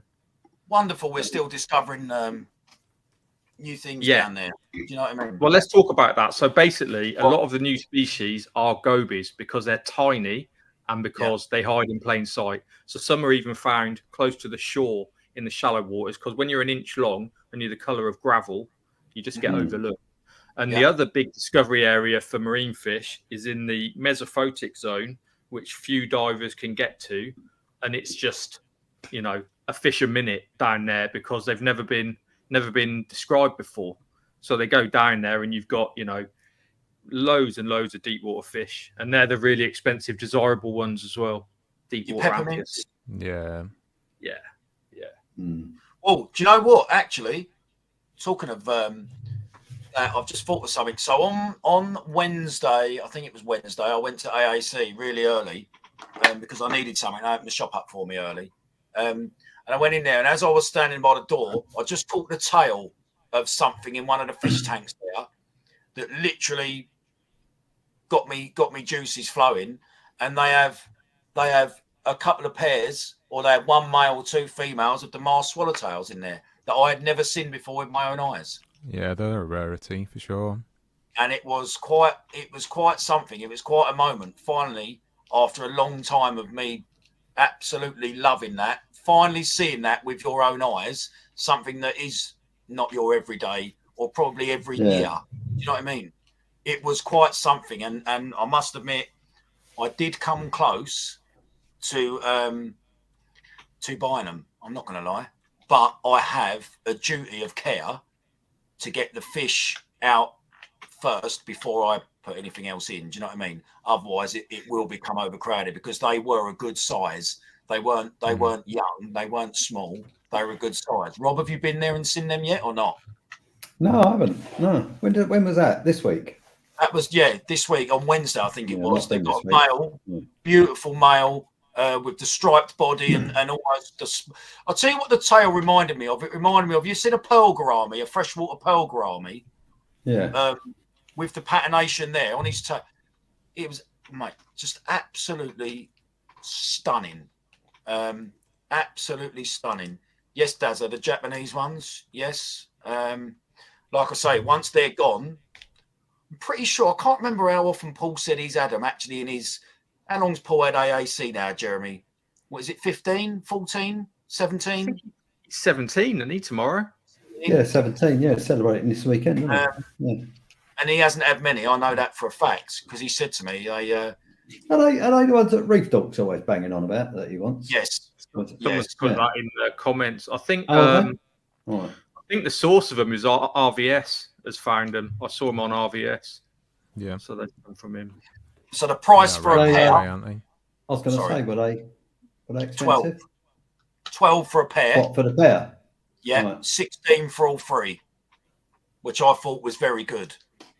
But then I'm an angelfish lover who would pay that. Do you know what I mean? So Can I just add that one for the 400? Yeah. You know what? I think he was selling. I think it was 1,200 for the pair, and the third one was 450 quid, I think. But yeah, absolutely. There's a male and two females, I take it. Male and two females, yeah. Yeah. Nice. Probably gone by now. Females are still nice looking fish. Yeah. They were lovely. They're just amazing, aren't they? Such nice fish. I'm not sure I've ever actually seen them in the flesh. All Genicanthus, my customers struggle and I struggle with, even when you get like one male and three females of the common one, the yellow and white. Melospilos, yeah. Yeah. People tend to lose the males. I don't know if you find that, Mike, but the stripy I've got males. somebody a message this week for just the male, because he's got the female already, yeah. I've got a male. Same guy, I've got probably. a male and two females in my tank. How are yours doing, Rob? Yeah, fine. Yeah. How long have you I mean, had I got the couple of years, I think. I got the one, because there's Red Sea ones and Indo ones, isn't there? Yeah, if I remember rightly. Yeah. So Melospilis, is that the Indo or the Red Sea? I can't remember. I don't think it's Red Sea. Around No. the Philippines and stuff, aren't they? Yeah. A lot Well, of I've got two different, because I had the female and I wanted to get another female and a male, so I had like a male and two females. But I've got two different females and a male. So I've got the Melospilis male and female, and I can't remember what the other female is. There is a Red Sea She's got species, the- can't think of the name. Yeah, right now. I can't think of the name either. No, it's gone. Oh, Cordovitatus, is that the Red Sea one? Is that the one? It's got the yellow kind of slight banding across the back, is it? But yeah, I mean, I'll be honest. I thought they were easy fish. Are they difficult fishing? Because mine eat like pigs as fast as you like. They like taking. They're good fish for top of the water column. They like taking from the surface as well. I think the thing is, I mean, obviously you're, a very experienced coral and fish keeper. I think the size of your tank helps, with a lot of these things. Because like Mike said earlier, people are going to be putting them in like a 250 litre, well, maybe not that small, but maybe a 400 litre tank. It's a different ball game, isn't it? I looked at them. I looked at the size of them ones, and that crossed my mind that, you know what, my 5 foot tank is, they were a good size, mate. Do you know what I mean? And I sort of looked at it and thought, I mean, I know I've got that juvenile emperor. That's the minute that gets too big, that's going. Do you know what I mean? The juvenile colours, I just wanted to own one. I wanted to look at it. I've got a few angels, right? I love watching their behaviour. I love sitting there for hours watching the behaviour of angelfish. And that was one of the main reasons I got the juvenile emperor. And that will go when it gets too big. Do you know what I mean? But I think everyone's got their fish that they, when they first got into the hobby. 9 times out of 10, I'm guessing it would be a fish that excited them before a coral. Yeah, you know what I mean? I've never met a single person in this hobby who's walked in, stone cold, not in the hobby, and gone, those sticks look amazing. Yeah. I hate it. Whereas they do it with an anemone and a clownfish, but not. Yeah, exactly. But, and when you get people looking at your tank who are not, reef related, like, your family, they look at the wavy stuff. Don't get me wrong. And the fish. I agree about emperors. Emperors are one of my favourite fish, and that's why I kind of vet myself and vet others. You're like, they're amazing. Just don't cram one in a small. I saw them in the wild, Jeremy, in Zanzibar, and one of the reasons we went to Zanzibar that she didn't know at the time was because of the reefs and whatever. And I went scuba diving. I learned out there solely to see the regal angelfish, which is my favourite fish, and the emperor, right? And out of nowhere, and I've got the video, but I don't know how to edit, so I haven't uploaded it to the YouTube or anything, but I will. That, Rob, you'll be aware of this. When you was learning to scuba dive, you go out with an instructor who, you don't veer off from her, you stay very close, blah, blah, blah. I was behaving myself, and out of nowhere, this adult, humongous, I went, mate, right? And I completely did not give one flying what. And in the video, you can hear her. She's rattling her little thing. Little thing. And I'm to come back. Yeah. You can rattle that thing as hard as you want, darling. I have just seen a male emperor angelfish that is massive, just glided, mate, and I was off. And once it had gone too far away to capture my GoPro, then I went trotting back to her. Oh, sorry. No time am I turning round for you with your little rattle. I've just seen what I've come for. Listen, so you'd say that your favourite fish then? You'd say that was your favourite fish, would you? That, the regal, still for me. I saw it in the wild, Rob. I'm sure you might have. Jeremy, you might have. Michael. Yeah, it's stunning. Yeah. When that light, it's that body, mate. It is absolutely charming. Angelfish for me just charm me. Do you know what I mean? Just absolutely love them.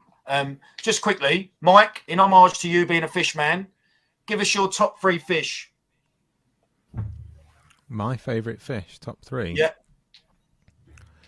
I like a little yellow coral goby, Gobiodon okinawi.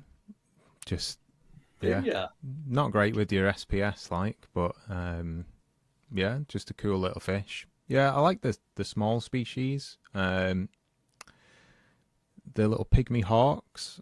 Fan of those. I know you had one for a while. The Plectranthus inermis. Yeah, love them. And then I don't know.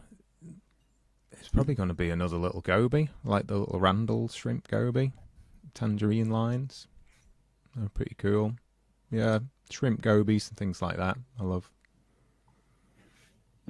Okay, Rob. Top 3. Top 3. Yeah. I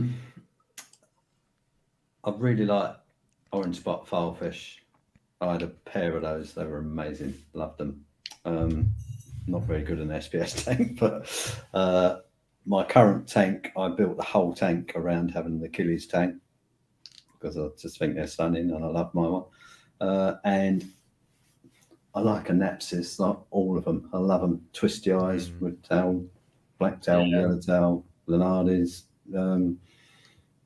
So I'll probably say Lenardi actually. I do like that fish. She's so aggressive. Proper hunter. Absolutely decimated my vermitid snails out in my tank. Wow. That's What a good to bonus know. that is. Yeah. Jeremy? I still like angelfish. I just don't keep many of them because I keep Jeremy.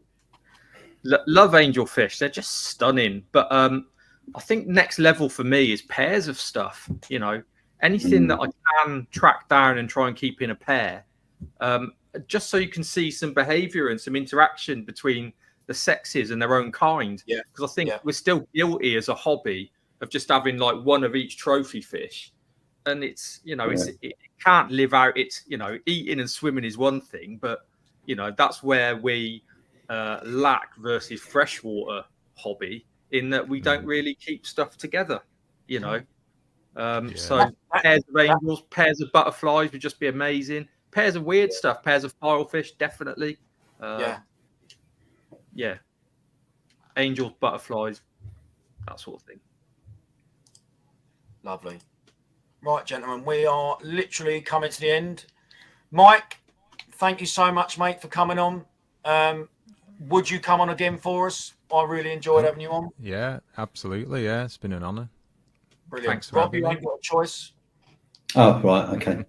Contracted. Yeah, you're contracted. Yeah. Jeremy, I hope you are going to come back on for us, mate. Always a pleasure. Yeah. Always a pleasure. Wonderful. Don't forget on Sunday, 10 a.m. you have got The Onion, you have got Gill's Aquarium, Liam, you have got Ron Burgundy, and you have got Josh O's Reef. Just going through the last. Ron's just popped in the chat. Look. Oh, look, Here he right at is. the end. This is for leaving.